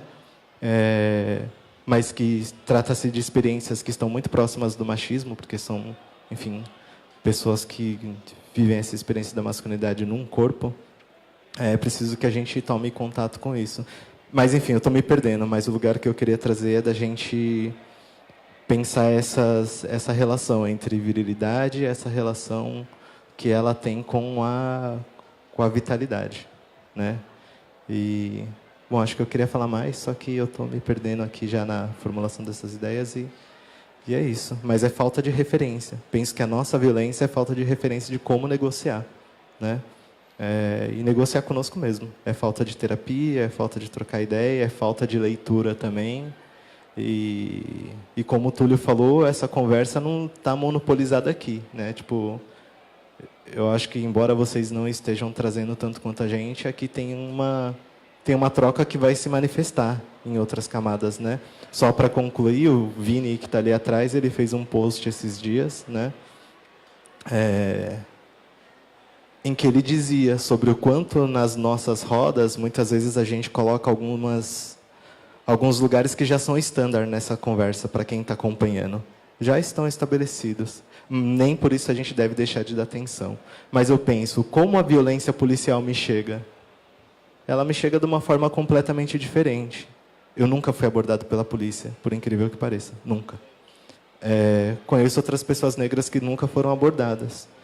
E que têm experiências que são sui generis, embora sejam negros e estão vivendo uma estrutura que cerceia e limita uma experiência de acordo com um padrão, eles vivem também, e eu vivo uma coisa que é sui generis. E eu acho que todo mundo aqui tem uma experiência que é também sui generis. E aí, nesse lugar da especificidade do indivíduo, é importante que a gente olhe para outros aspectos também nessa formação de si, que é a depressão, que é a impotência sexual, que é a falta de cuidado, que é a falta de toque, que é esse risco ao qual a gente sempre está muito próximo, que, enfim, é uma coisa que eu bato a tecla, considerando que eu já vivi, que é a morte, que é o suicídio. No ano passado, eu tive 5 amigos, mais ou menos, 3 muito próximos e 2 não tão conhecidos, que se mataram, né? E isso é recorrente. Muitos se mataram por não saber resolver um relacionamento que terminou, muitos se mataram por não encontrar trampo e não conseguir ver uma alternativa na própria integridade física. Como que eu posso me resolver? Eu fico pensando, como minha mãe se resolveu com 5 filhos? Ela se resolveu, ela encontrou alguma coisa. E não é que esses caras não procuraram, isso tem relação com uma falta de flexibilidade da experiência do ser homem, né? Minha mãe teve uma flexibilidade muito grande na experiência dela como mulher e ela aceitou diversas coisas e, enfim, vivenciou uma série de coisas que garantiu que eu estivesse aqui trocando ideia com vocês agora.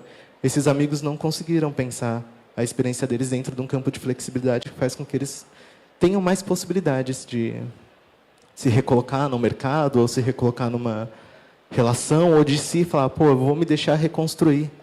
Pô, chegou esse momento da minha vida, eu vou ficar com um cara, eu vou assumir. Teve amigo que morreu que era gay, tipo, tinha um processo de não aceitação, tem vários processos. Então, em paralelo com essa estrutura que a gente tem bastante ciente, que é importante que a gente sempre se embase o quanto mais, considerar a nossa especificidade, porque enquanto a gente continuar também falando desse lugar que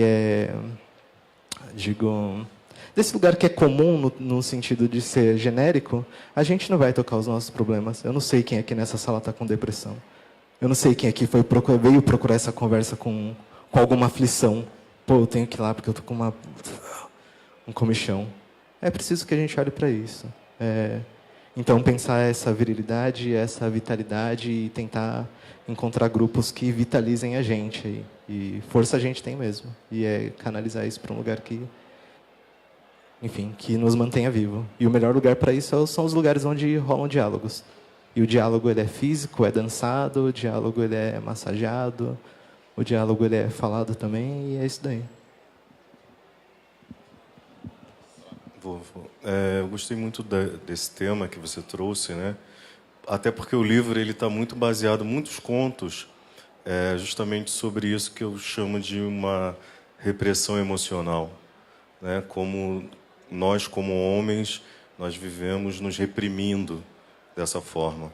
Eu não tive muito essa experiência em relação a essa questão do corpo, justamente porque eu sou filho de uma família onde essa questão do toque, do abraço era muito, muito presente. Então, assim, meu pai me abraçava muito, me beijava, então isso era muito comum entre a gente. Mas eu trouxe isso para o livro porque eu acho que isso é uma coisa muito, muito forte. Eu vou ler para vocês um trecho, porque eu lembrei de um trecho aqui.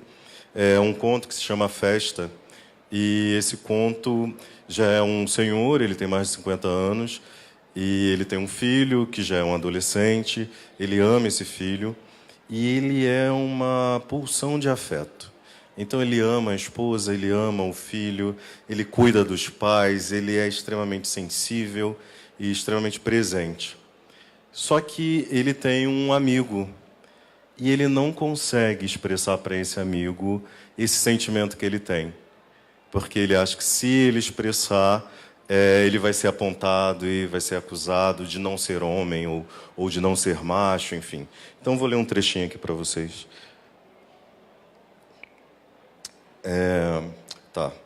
Mas nem o quadro dramático para alguns, divertido para outros, libertava a pedra que parecia querer romper, ossos, músculos e pele, e sair para fora de Fernando. E então o homem chorou para dentro, como lhe ensinaram os pais. As primeiras claridades do dia começavam a transformar o que se via no salão, já meio vazio. Poucos resistiam, cada vez mais poucos conseguiam chegar até o final da festa. E quando amanhecia, às vezes começava um pagode improvisado. Fernando foi para a rua, olhou para o céu clareando, não sabia onde seu filho estava. Deve ter se arrumado, pensou. Que nome tem esse azul? Abraçou os pertences do filho. Seu corpo, por querer um abraço, em movimento inverso, se fechou. Fazia frio. Se ao menos eu tivesse o número, nunca pensou em pedir o número de telefone daquele amigo. Era certo que a cada ano se encontrariam. Estava bom assim. Fernando olha para o céu e se pergunta: que tom tem esse azul? Cobalto, celeste, claro, turquesa. Qual o nome deste azul? Fernando sente um toque firme em seu ombro. Arrepiado de frio, emoção e medo da vida, só consegue pensar, já entre lágrimas, azul real. Então, esse já é o final do conto, né? Dei um spoiler aqui, não queria, mas, enfim, é como ele... O conto é essa trajetória dele para abrir esse campo emocional dele que está travado. Então, o livro ele passa muito por essa questão da repressão mesmo emocional. Oi. Opa, tá alto. Bom, eu vou tentar responder a cada um dos três. Eu vou quebrar um protocolo pessoal, fazendo um protocolo pessoal que eu sempre tenho evitado de dar exemplo pessoal. Né? O pessoal falou aí da coisa da exposição, mas, sinceramente, eu tenho evitado porque vira um produto, né? Vira um negócio. Vai lá o pretinho lá, que vai lá se expor, vai chorar, não sei o quê. né? Vira uma sessão de terapia doida, entendeu? E terapia tem aí, né? Eu tenho terapeuta lá, não precisa de ficar me expondo aí, mas é isso, a gente fica nessa armadilha. Todo evento de preto fica lá, todo mundo chorando e tal, fica lá, pessoas brancas aplaudindo, ai, tadinho, ai, não sei o quê. Então eu tenho evitado, né? Sou grande crítico dessa questão de exposição pessoal, né? Mas para responder isso aqui, eu vou dar alguns exemplos pessoais mínimos, tentar não me expor muito, né? Uma escolha pessoal minha. Sobre o que um amigo falou, um amigo de dread lá, falou sobre a questão da violência. Né? Eu lembro que minha mãe me ensinava, né? Minha mãe falou assim, né? Quando estava eu nunca fui muito uma criança violenta, mas às vezes eu ficava meio bravo. Ela falou assim, você não vai ficar bravo, né? E você não vai bater principalmente em mulher nenhuma. Porque quando você bate numa mulher, quando eu falo mulher e homem, a gente fala de questão preta, tá? Assim, sem falar, né? Pelo menos eu entendia isso na minha cabeça, que toda minha família era preta, não tem branco na minha família, então eu não via de outra forma, né? Só tive que ter contato com pessoas brancas depois, né? Era sempre no torno da minha família, né? Ela falava assim, você não vai ser violento com uma mulher, né? Porque se você for violento com uma mulher, você está sendo violento com você mesmo, né? Porque a gente é uma comunidade, né? Depois que eu vou entender, comunidade com todo mundo, não, né? Com as pessoas pretas principalmente, né? E aí ela ouviu isso da mãe dela, que ouviu isso da avó dela, e depois eu fui pesquisar. Na verdade, são provérbios, né? Isso é uma sabedoria africana, né? Não lembro de qual povo, não lembro qual país, né? Então, eu queria começar falando que a gente tem muito a aprender com a nossa ancestralidade, né? E essa palavra ancestralidade, né, cada vez mais hoje vazia. Se você falar, minha ancestralidade, as pessoas não sabem o que é isso, né? E aí agora eu vou falar aqui, né, que minha companheira costuma falar, você vai lá proferir, brandir a palavra de Exu, né? Mas eu vou explicar por quê, porque esse é o meu referencial, é isso que eu aprendi em casa, né? Essa questão da espiritualidade. E aqui eu não estou falando, né, não estou falando de religião, porque eu não acredito em religião, né? Eu sou candomblessista iniciado, mas eu não acredito em religião. Para mim é uma questão de espiritualidade, é uma questão de dia a dia, né? É uma questão de ancestralidade. Não, é um culto, não sei o quê, embora seja um culto, mas enfim, né? Então, assim, né, eu fiquei muito impressionado quando descobri isso, né? Se você for violento, né, assim, não isso que ela falou, isso também, mas descobri que isso é uma sabedoria africana antiga, né? E é lógico, né, óbvio, você vai bater na mulher, entendeu? Só você mesmo com você próprio, entendeu? Principalmente homem preto, mulher preta veio junto, veio junto lá escravizado, entendeu? Se ferrou junto, né? E a gente quer nessa armadilha de bater e tal, né? O Túlio aqui trouxe uns dados alarmantes, é isso, entendeu? Então, o que eu fazia assim para extravasar essa violência, né? Arranjei meus recursos, né? Videogame, principalmente, livros de aventura, né? E aí eu fui ver também com os amigos meus que a gente não, né? Os poucos que escrevem, né? Eu percebendo, né? Homem preto não consegue, eu não conheço nenhum ainda, mas não vejo homem preto que não consegue. Não só homem preto, pessoa preta também, porque eu fui ver essas afro-americanas contemporâneas aí, a literatura delas é um banho de sangue, né? Eu não conheço pessoa preta que escreva um livro que não seja violento, né? Mesmo esse Caçador Supernat da Rua 13 aqui, né, que eu tentei fazer mais leve, né, para poder circular entre pessoas mais novas, né, na verdade, isso está um spoiler leve, né? Como é que eu faço, né? Eu comecei a escrever a história, mas antes de escrever a história eu faço um final, né? E aí o final, né, não vou falar o final, né, mas tipo, aquele final era, né, o guia para chegar no final daquela história. Como é que eu faço esse brother, né, não querer matar o outro, mas querer esquartejar o outro de tanta raiva, de tanto ódio, de tanto asco, né? E é isso, né? Tem a luta final lá, bem videogame, bem, né, bem filme de super-herói, né? E é claro com todos os significados, não é só uma luta sem sentido, né? Tem todos os significados que levam àquela construção emocional que leva aquilo, né? E essa coisa que você falou do... E agora eu vou pegar a coisa para os toques, né? Vou pular a ordem aqui do brother. Cadê o brother? Cadê o outro? Saiu, porra? Ah, tá ali, da hora. Tá ouvindo daqui? Tá, né? Então beleza, é nóis. Não, então, essa coisa do toque também, assim como o Wagner também, eu acho estranho essa coisa, até que você falou, que os caras abraçam de lado, eu não entendo isso. Eu não entendo porque em casa, quando se abraçava, você beijava também, entendeu? Meu pai não tinha nenhum... Meu pai é isso, né? Meu pai é um preto distante, duro, né? Só que é isso, né? Mesmo sendo, né, um homem com mestrado, né? Meu pai com mestrado em física nuclear, engenharia nuclear e tal, né? Ou intelectual, nossa, uau, né? Então ainda tem isso, né? Eu não tive essa experiência de ser o primeiro da família, né? Estudar e tal, não sei o quê. Não, né? Minha mãe tem graduação, né? Minha mãe preta tem graduação, meu pai preto, né? Tem mestrado em engenharia nuclear, minha irmã, né, preta, tem, né, mestrado em ciências sociais, né? Eu comecei a faculdade e não terminei. Comecei a faculdade de letras e não... E é isso, eu ficava naquela pressão, meu Deus, eu preciso terminar porque eu preciso ser um exemplo. Não, porque, na verdade, a graduação que eu queria Era a graduação de escrita criativa, que não tem aqui no Brasil, mas, enfim, não vou entrar nesse mérito, porque é isso que eu falo em literatura, né? E aí, o que eu posso dizer sobre a espiritualidade? Tá? Que o brother que falou sobre a questão de, né, que os brancos têm acesso à coisa do psicodelismo e tal. Eu fiquei buscando esse tipo de coisa, né? Não em substância química, que eu sempre detestei, né? Nunca usei nada, né? Não, respeito quem usa e tal, mas eu nunca curti, né? Teve uma época que eu bebi, mas, né, graças à palavra de Exu, a palavra de Exu chegou para mim, né? Quando a mãe de Santos jogou os búzios lá, falou: você não pode mais beber, né? O orixá estava falando que você não pode mais beber. Eu falei, né, axé, é isso mesmo, né, não vou mais beber, é isso, né, porque eu estava lá, né, bebendo cachaça, ficando doido, né, nunca fumei nada, né, mas estava lá enchendo de cachaça. Pô, o que leva a gente, né, a querer beber a tal da cachaça? Né, mas chegou lá, Pai Oxalá falou: você não vai mais beber. Eu falei: sim, senhor, Pai Oxalá, sim, meu senhor, não vou beber, acabou. Né, faz 5 anos que eu não bebo mais, né, e não vou beber nunca mais, 5 não, 6, que a gente está em 2019. Né. Então, assim, eu vejo os modelos, né, que a gente aprende em casa, os modelos, né, de ancestralidade que você aprende, né, no terreiro, né, e aí eu não estou falando, vocês têm que ir todo para o terreiro, estou dando só uma questão de experiência pessoal, como a questão do psicodelismo. Né, todo esse psicodelismo que eu buscava, achava, esse misticismo, achei no terreiro, né, achei na manifestação de orixá. Né, aqui o brother falou lá de, cadê o outro? Né, o corpo ser território, né? No candomblé eu aprendi que o corpo negro, né, é um território sagrado, né? É o templo da ancestralidade, né? Quando você é iniciado, a questão é a seguinte: você não pode mais tatuar. Estou cheio de tatuagem aqui, né? Não quero mais, né? Quando tiver filho, vou iniciar cedo, porque não quero esse negócio de tatuagem para filho, não. Mesmo tendo sendo esse mau exemplo, né? Não vai tatuar, não vai beber. Por quê? Porque quando você se inicia, por que você não pode tatuar? Por que você não pode passar fome? Porque você tem que cuidar do seu corpo, você tem que estar saudável. Né? Porque o seu corpo é o templo sagrado do orixá, né? Por meio do qual, né, o orixá se manifesta na terra. Né? Então, você tem que estar bem, tem que estar saudável. Né? Então, o que acontece? Né? Também com, né, incentivo forte da minha companheira, né? A gente está se exercitando junto. Né? Eu fazia exercício, eu comecei a fazer exercício, fazia parar, quando a gente está firme, fazendo exercício todo dia, né? Se alimentando bem, né? Se alimentando de forma saudável. Por quê? Para não cair nesse ciclo, né? De morrer, de violência. E aí, voltando para a questão da violência. Né? Eu tive um pouco da exposição. Eu tive uma infância extremamente violenta. Né? A infância e a adolescência. Né? E eu não sou da quebrada. Né? Eu sou o tal do preto classe média, que o pessoal fala, é preto classe média, né? Que é esse alienígena.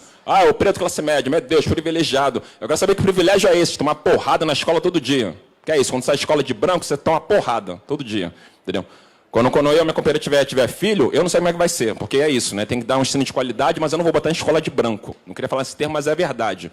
Né? Porque a escola de branco você apanha. Né? Eu só apanhei. Né? E aí os pais, como é que os pais vão fazer? Né? E aí, obviamente, eu não vou falar mal da minha mãe, que eu entendo o que levou ela a me falar o seguinte, que ela me falava: você vai ter que bater. Né? Minha mãe falava: você vai ter que bater, você tem que revidar. Né? E eu entendo porque ela fala isso, não é porque, nossa, ela é machista e tal, não sei o quê. É porque o mundo, né, o mundo ocidental, o mundo branco, entendeu? É violento, é cruel, é perverso com as pessoas negras, sejam homens ou mulheres. Né? Então, a forma que ela sabia, né, para os meus pais chegarem lá, né, para serem hoje classe média, para saírem lá do subúrbio, para saírem lá da Baixada do Rio, entendeu? Sofreram inúmeras violências para chegar lá. Então, por isso que hoje eu não aceito quando a pessoa fala: você é privilegiado. Então, vai lá ficar na pele dos meus pais. Né, fizeram diabos, né, fizeram, né, o possível e o impossível, né, para me dar condições mínimas. Porque não é isso que a gente quer? A gente não quer dar condições mínimas para os nossos filhos, deixar legado? Né, e aí falar: é preto classe média. Né? Eu não descendo lá de uma linhagem lá ininterrupta de fazendeiros e tal, que sempre teve dinheiro. Não, meus pais chegaram lá e deram a cara a bater. Entendeu? Então, por isso que a minha mãe me falava, era o caminho que a minha mãe sabia: você tem que bater, você tem que ser violento. Né? E é isso, mano. E é isso. Eu tive que me impor na escola. Apanhei, aprendi arte marcial e tal, não sei o quê. Até que eu consegui. Até que acontece, né? Quando é que passaram a me respeitar? Quando eu quebrei o nariz do moleque que mais me batia, depois de apanhar durante anos. Né? Dei um soco bem dado, quebrei o nariz dele. Né? E aí fui para a diretoria. Né? A diretoria da escola, lá da escola cara, né? Os salesianos, que nunca se importou com nada. Eu apanhava e dane-se. Né? Era chamado de macaco, de tição, de não sei o quê, e dane-se. Mas quando eu bati no garotinho de olho azul, não, que não sei o que, porque você é violenta, a minha mãe chegou lá, foi mais violenta ainda. Que não sei o que, eu vou denunciar essa escola e tal, vou botar todo mundo na cadeia. E ficou por isso mesmo. Ficou por isso mesmo, a mulher de nariz quebrado. Foi a última vez que eu briguei e tal. A última vez que eu briguei para valer, acho que eu tinha 16 anos. Depois é isso, o que eu aprendi? Né? Aprendi a ser aquilo que a sociedade espera, né? Um homem preto agressivo. Né? Agressivo, pelo menos assim, no jeito, né? Andando ereto, né? De cara feia, fazendo cara feia. Né? E é para falar sobre a questão do corpo, né? Você falou a questão do corpo, como a ancestralidade ensina isso. Né? Eu tenho vários outros exemplos e tal, mas eu vou falar um pouco dos exemplos da ancestralidade, né? De como isso consegue, né, tirar a gente dessa vala comum, né, de violência, de morte. Primeiro no terreiro. Né? No terreiro o que ensina? Né? Respeito ao mais velho. Né? Respeito a hierarquia não é por gênero, é por idade. Né? E, obviamente, as mulheres pretas, né, por gerarem a vida, né, estão acima. Então, quem manda lá no terreiro é uma mulher preta, e a orixá. Né? A gente abaixa a cabeça para ela, a gente abaixa a cabeça pro orixá dela, que é mais velho. Né? Mãe Oiá, né, que é muito mais velha do que o meu pai Oxóssi, que acaba de nascer. Né? Então, a gente aprende todas essas questões de toque, né? Porque é isso, né? Quando a pessoa está manifestando, principalmente quando a pessoa está manifestando no orixá, você tem que tocar a pessoa, né? Você tem que tocar o corpo da pessoa, você tem que limpar o corpo da pessoa, seja homem ou mulher. Né? A gente se abraça sempre, né? A gente aprende sobre essa questão dos afetos. No meu grupo de amigos, né, a gente se abraça muito, se abraça, beija no rosto, entendeu? No meio da rua mesmo, nunca achou isso estranho. A gente fala, bichinha o quê, meu irmão? E qual o problema se você for bicha, se for gay? Tem um problema? Entendeu? Sabe? E aí, voltando à questão da ancestralidade, vou pegar aqui pegar umas histórias de orixá que eu pensei aqui. Por exemplo, né, sobre a questão de que a gente prega muito, né, essa discussão de masculinidade, que eu acho que tem que vir, principalmente na questão da parceria, de abraçar. Né? Pegar só uns enxertos assim, de história. Né? Por exemplo, estava lá o Oxóssi, né? Assim, as histórias, né, dos orixás são cíclicas. Né? Numa história é uma coisa, chegou essa história, fechou um ciclo, na outra história é uma outra coisa. Né? Então, não é o mito africano, ele não se pretende linear e histórico. Né? Ele não tem essa pretensão de competir com a ciência, como faz o criacionismo, né? E como que nem as mitologias europeias. Né? Ele não é linear e histórico, ele é cíclico e simbólico. Né? E aí, então a gente aprende a partir desse simbolismo. Né? Então estava lá, né, o Oxóssi, lá novinho e tal, tendo que caçar para sustentar a família, mas ele era um garoto e não sabia o que fazer, as pessoas tiravam sarro dele. E aí chegou lá um homem grande e forte, que era quem? Ogum. Né? Então Ogum chegou lá, acolheu o Oxóssi, né, e ajudou, né, ensinou as artes da caça para aquele menino franzino. E, eventualmente, Oxóssi se tornou, né, o maior dos caçadores, o caçador dos caçadores, inclusive, né, mais habilidoso ainda que o próprio Ogum, que foi quem lhe ensinou. Então, a partir daí, dessa história, você já ensina, né, já aprende. Né, o homem preto ajuda o outro. Né, ajuda o outro, e a questão não é competição, é ajudar a se reerguer. Né. E aí, pegando agora sobre uma questão de corpos. Né. Eu estou contando só assim, resumos do resumo, porque vai dar tempo. Né. Tinha Otin. Otin era uma jovem e tal, filha de um chefe poderoso, né? Mas esse chefe proibiu ela de sair de casa, né? E ela não saía, né? E aí tinha pessoas que queriam lá cortejar a mão dela porque, né, estavam de olho nas terras desse grande chefe, e ela não aceitava, né? E aí um dia ela ficou muito angustiada e se jogou para a mata, né? E aí ela foi achada por Oxóssi, né? Que ajudou Otin, né? Ajudou Otin a se reerguer. Né, e ensinou ela a caçar. Só que uma vez o Tim estava sentindo muito calor, foi se banhar no rio. Né, e ela se lembrou que o pai dela falava assim, você nunca vai ficar nua na frente de nenhuma pessoa, principalmente um homem. E ela ficou nua, né, quando a Oxóssi estava dormindo, a Oxóssi acordou, acabou vendo ela nua, ela tentou se esconder e começou a chorar. Por quê? Porque o Tim, na verdade, tinha um segredo. Né? Qual o segredo? Ela tinha nascido no corpo de um rapaz. Aí o Oxóssi o que fez? Não, vem cá, né? Abraçou ela com todo cuidado, né? Com toda atenção, né? Deu as peles que ele tinha caçado, né? Cobriu ela, né? Para ela não sentir frio, e continuou ensinando ela, continuou vendo com ela, né? Levantou a autoestima dela até se reerguer e, né, voltar para o reino, virar uma grande rainha. Então, a partir nessa história, né, as pessoas hoje falando sobre as questões, né, de sexualidade, de gênero, né, de transexualidade, e está tudo lá, ó. Tá lá na ancestralidade africana, no caso, na ancestralidade iorubá, entendeu? Que é essa questão dos preconceitos, porque que as pessoas, né, as pessoas homossexuais, as pessoas transgênero, né, sofrem violências, né? Porque isso é uma questão do Ocidente, isso é uma doença trazida pelo Ocidente. Não é que a África fosse um negócio maravilhoso quando não tivesse problema, não é isso. Tem várias questões antes mesmo do branco, igual qualquer outra questão de ser humano. Mas esses preconceitos, essas violências, né, são questões do Ocidente, que nos envenena. Então, por isso que a gente tem que discutir sobre, né, inclusive passando essas histórias, né, para mostrar que os urubás sempre acharam isso natural. Né? E para fechar, só melhor contar mais história, mas para fechar só mais uma história. Né? né? Que estava lá, né? Sempre resumo, né? Acho que era o Xumaré, o Logunhedé, acho que era o Logunhedé. Estava lá caçando e tal, não sei o quê, e aí Xangô, né? Xangô, que é o grande, né? O homem viril, né? O exemplo da virilidade e tal, se apaixonou por Logunhedé, né? E tentou se deitar com ele de tudo quanto é jeito. Né? Você vai falar aí para um homem de Xangô aí, né? Que está aí intoxicado com essas masculinidades malucas e tal, não sei o que para Xangô é homem, é macho, mas tá lá, para Xangô tentou pegar um cara, brother. Porque achou um cara bonito, acabou, entendeu? E entre os orixás você vê né, vários disso, né? Você vê muito disso, né? Você vê essa questão de relacionamento homem-mulher e relacionamento homem com homem. Relacionamento com transgênero, né, de forma natural. Então, assim, né, esses aprendizados estão aí na sexualidade, é só de buscar, então na espiritualidade. Né? Então, o que eu deixo aqui é isso, né? Eu falo assim, tem que falar no campo teórico, no campo físico, mas também tem que falar no campo espiritual. E aí não é querendo pregar ninguém, palavra de Exu, você tem que ir no terreiro. Não, você vai lá no terreiro lá, sei lá, faz um jogo de búzios só, entendeu? Troca uma ideia lá com a Elorixá, entendeu? Que ela vai te falar lá a partir de Fá e tal, entendeu? Falar as coisas, ou observa, sei lá, entendeu? Ou vai ler, né? Não vou falar livro, né? Livro não assina, vai lá, vai dar uma olhada, entendeu? Ou conversa com uma pessoa e tal, enfim. Né? É isso, né? Eu acho que uma forma de a gente se reerguer é conversando com os nossos ancestrais, né? Porque se eles não são ancestrais à toa, né? Eles têm sabedoria para ensinar, né? E podem nos ajudar a nos curar. É isso. Valeu, obrigado.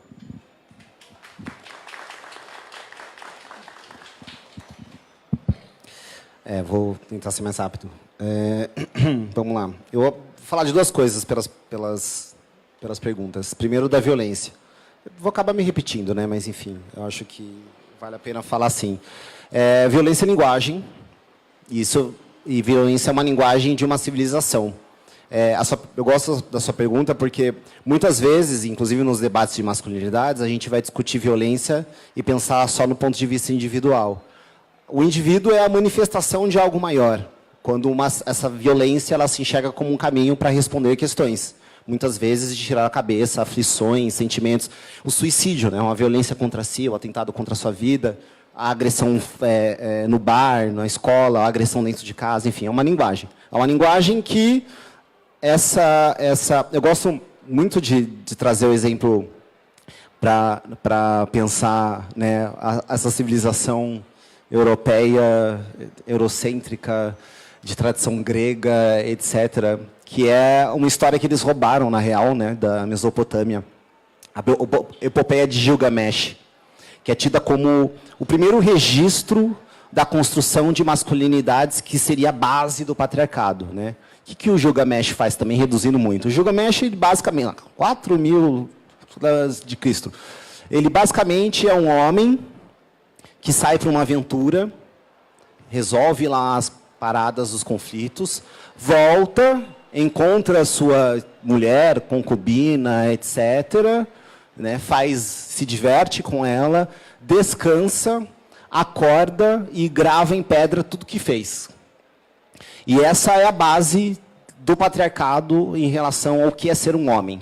E quais são as práticas que se designam em relação a ser um homem. E essa prática, dentro da epopeia de Gilgamesh, é recheada de violências.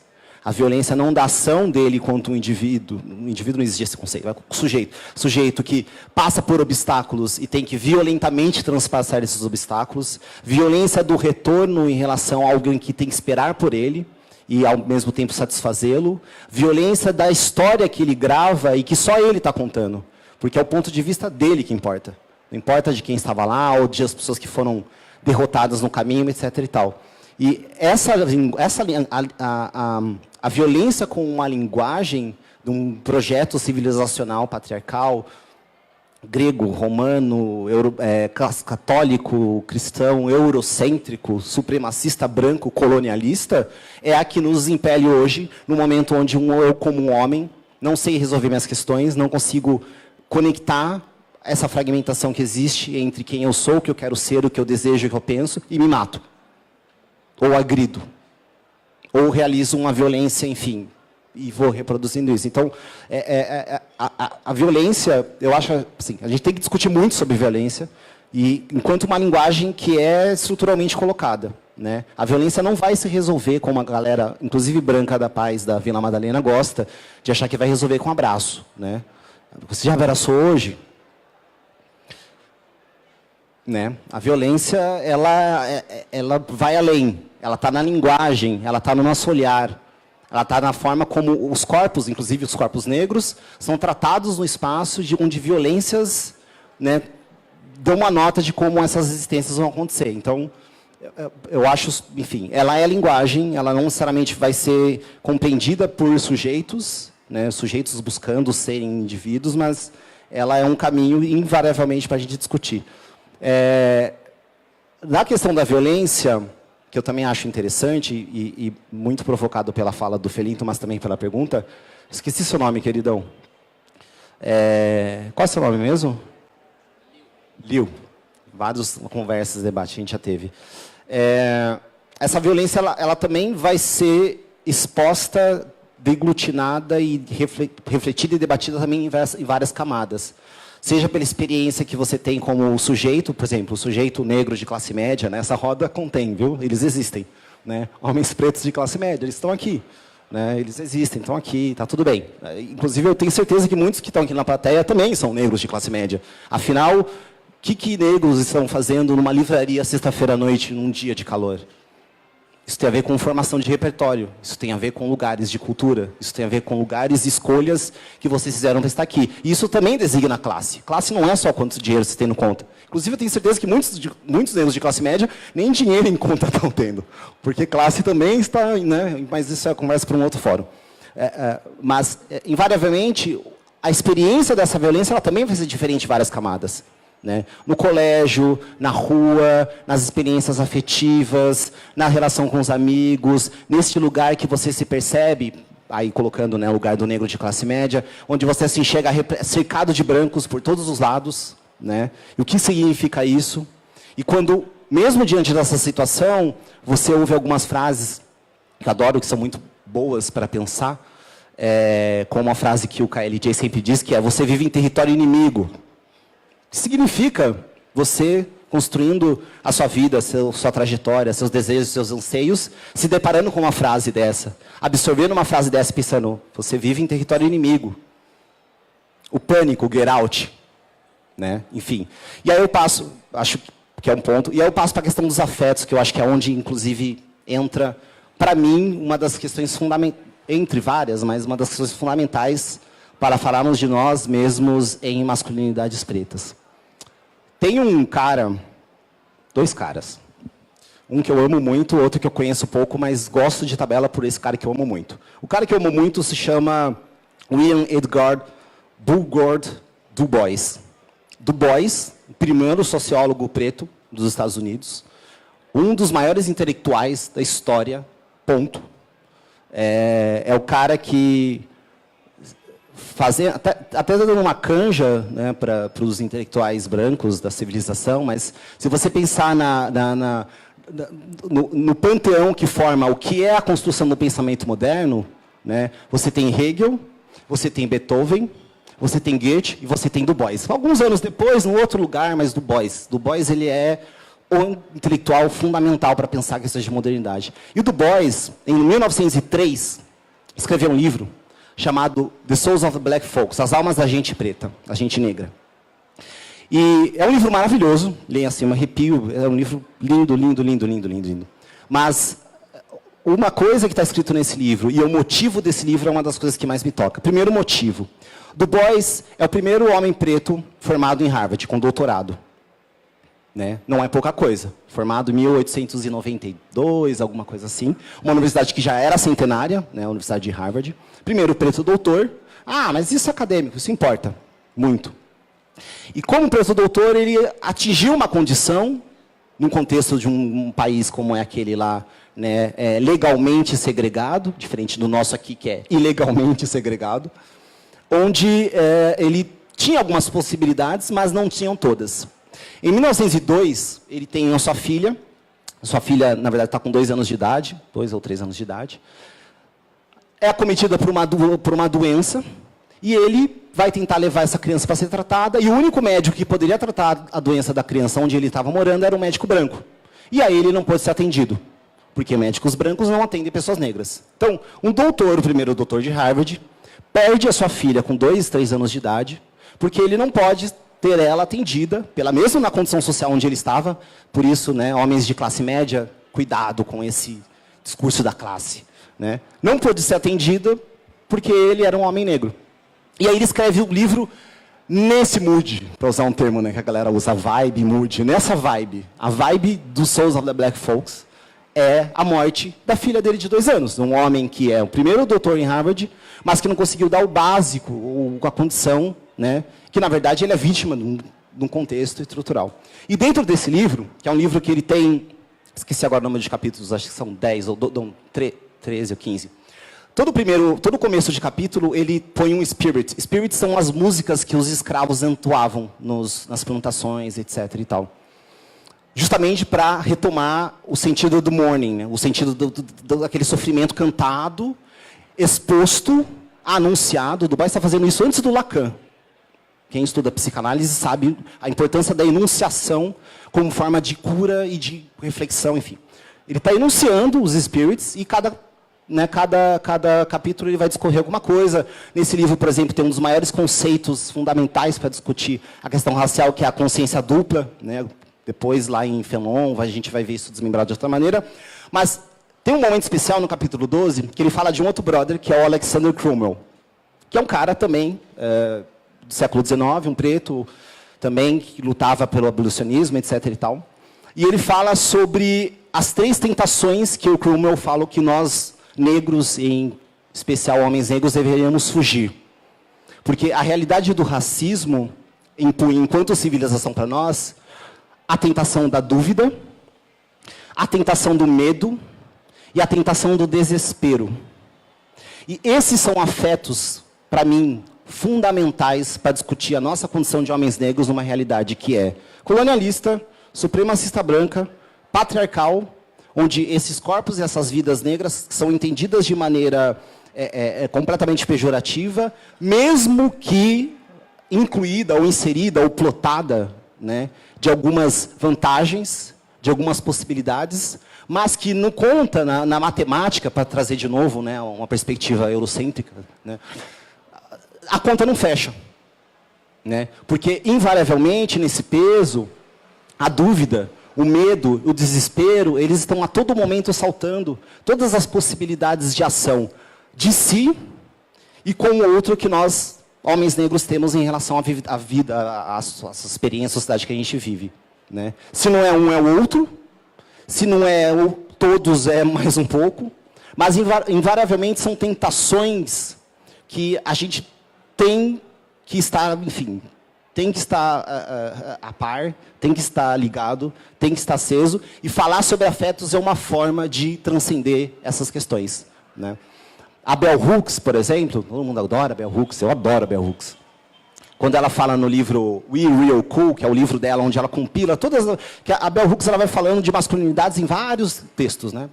Aí um dia, em 2004, ela fecha tudo isso num livro, que é esse, We Real Cool. Né? Nós somos legais de verdade, sobre homens negros e masculinidades.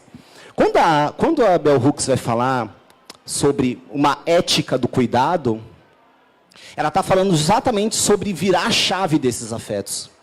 Como é que nós, homens negros, podemos virar a chave do medo? Como é que nós, homens negros, podemos virar a chave do desespero? Como é que nós, homens negros, podemos virar a chave da dúvida? Dúvida, falta de laços, ancestralidade. Só tem dúvida quem perde a noção de tempo. Quem não tem passado, presente e futuro. E quem, dentro da condição de passado, presente e futuro, consegue construir sentido nesse processo. Quem não tem isso, tem dúvida. Quem tem dúvida, tem medo. Porque não se conhece. Conexão consigo.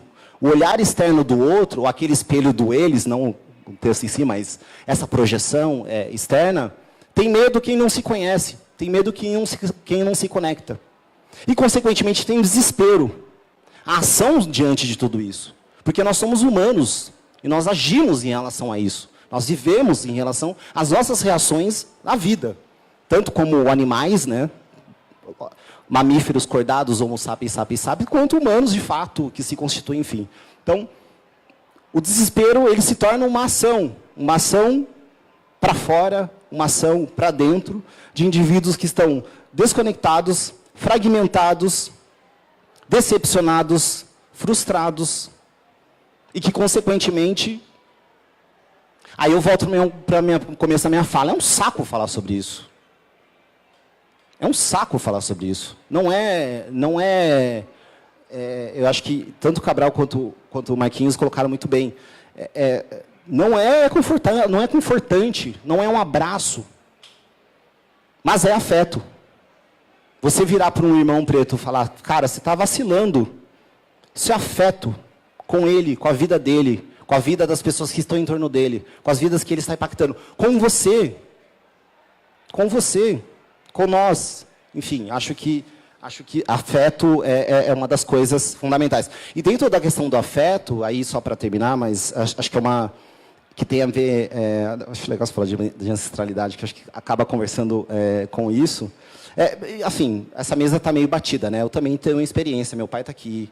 Meu pai sempre me abraçou, beijou, com minhas irmãs, minha mãe. Essa experiência de toque, de proximidade, a gente sempre teve. Mas tem uma coisa do nós, de novo, nesse lugar, né, de voltar para o desconforto, né? Eu não tenho, minha família também, toda preta, não tenho na minha família experiências de homens violentos, de homens agressivos, de pais que abandonaram, de tiroteio, e ele não é todo, a família não é inteira de classe média, né? Mas o que eu faço com isso quando eu me deparo com uma sociedade onde eu me interajo com pessoas que estão vivendo ou são frutos dessa experiência? O que eu faço, né? Acho que até o ponto do né, de mas a gente está nesse debate só falando por falar. Não sei, fala é poderosa, né? Uma das coisas que a masculinidade implica, a masculinidade hegemônica patriarcal, ela implica o silêncio do homem, né? É o isolamento entre a construção da imagem do desejo e as suas práticas. O vácuo entre essas duas coisas é o silêncio, né? É até um pouco mais coisa, mas enfim. E esse silêncio masculino é a medalha de honra. Homens pretos que não falam, que não trocam, é o que está tendo. E isso é ótimo. A gente não precisa fazer muito. As coisas estão aqui. E eu não estou falando do homem do dia a dia, quer dizer, é do homem do dia a dia. Mas se a gente descer agora aqui embaixo, no bar que tem aqui na frente da Metrópole, que tem uma feijoada que é maravilhosa, inclusive, que deve estar tendo um samba lá agora, que a galera está fazendo seu happy hour tomando cerveja. As pessoas estão quietas nas mesas. Os homens pretos estão quietos. Falar, não, bro, fiz isso, Paulo, não sei o quê. Está quieto. O silêncio, ele existe. Então, o falar, onde a gente pode trocar, onde a gente pode enunciar as coisas que nós estamos pensando, vivendo, lendo, escrevendo, tocando, produzindo e criando, é sim fundamental. Eu acho que é um ganho que nós... Para mim, a gente tem que fazer um traço no chão e falar, é daqui para frente. Não vamos retroceder nisso. Não vamos retroceder em nós, homens negros, querendo refletir sobre o nosso lugar, nossa condição, nossas práticas, o que fazemos, por que fazemos, com as nossas companheiras, com os nossos companheiros, com os nossos familiares, nossa ancestralidade, qual é o futuro, para onde a gente vai, como a gente vai, com quem que a gente quer ir. Eu acho que, enfim, é um ganho. A gente só tem a ganhar com isso. E é isso. Desculpa.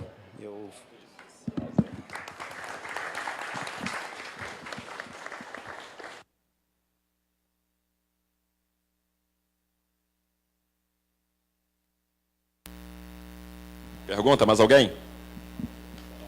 Pessoal, a gente... Acabou? Não, acabou. A gente extrapolou totalmente o tempo, já são 9h40. Isso é positivo, é sinal que a gente tem muito, né, o que dizer e o que pensar sobre essa temática. Eu quero agradecer muito ao Felinto pela fala, por estar aqui, ao Fábio Cabral, ao Túlio. Eu não sou um teórico da masculinidade, a minha área é literatura, e a minha tentativa de contribuição é a partir da literatura, porque eu acho que a literatura ela estabelece um canal direto com o sentimento. A gente passa por notícias muito graves no jornal, na internet, e a gente passa por elas, né? E nem sempre a gente consegue se sensibilizar com aquela dor. E você lê um conto, você lê um romance, é um canal direto e aquilo vai, de fato, te afetar. Então, o livro é um projeto político também. Eu pensei em escrevê-lo como uma literatura popular, então não procurei fazer algo muito rebuscado. Procurei fazer contos muito concisos também. Você citou uma coisa aqui que eu achei muito bacana, que é uma intenção do livro, que é mesmo para ler rápido e passar para o outro e trocar uma ideia, sabe? Ler no metrô ou comprar o seu e emprestar para outra pessoa ler. Então, o livro é conciso justamente para isso. E eu venho fazendo esses lançamentos sempre com esses debates. Eu acho que isso pode ser não diria um começo, porque acho que essa história ela já está aí há alguns anos, mas também colabora para que a gente possa estar fazendo essas reflexões. Então, agradeço a vocês por estarem aqui numa sexta-feira quente, ouvindo a gente. Então, boa noite.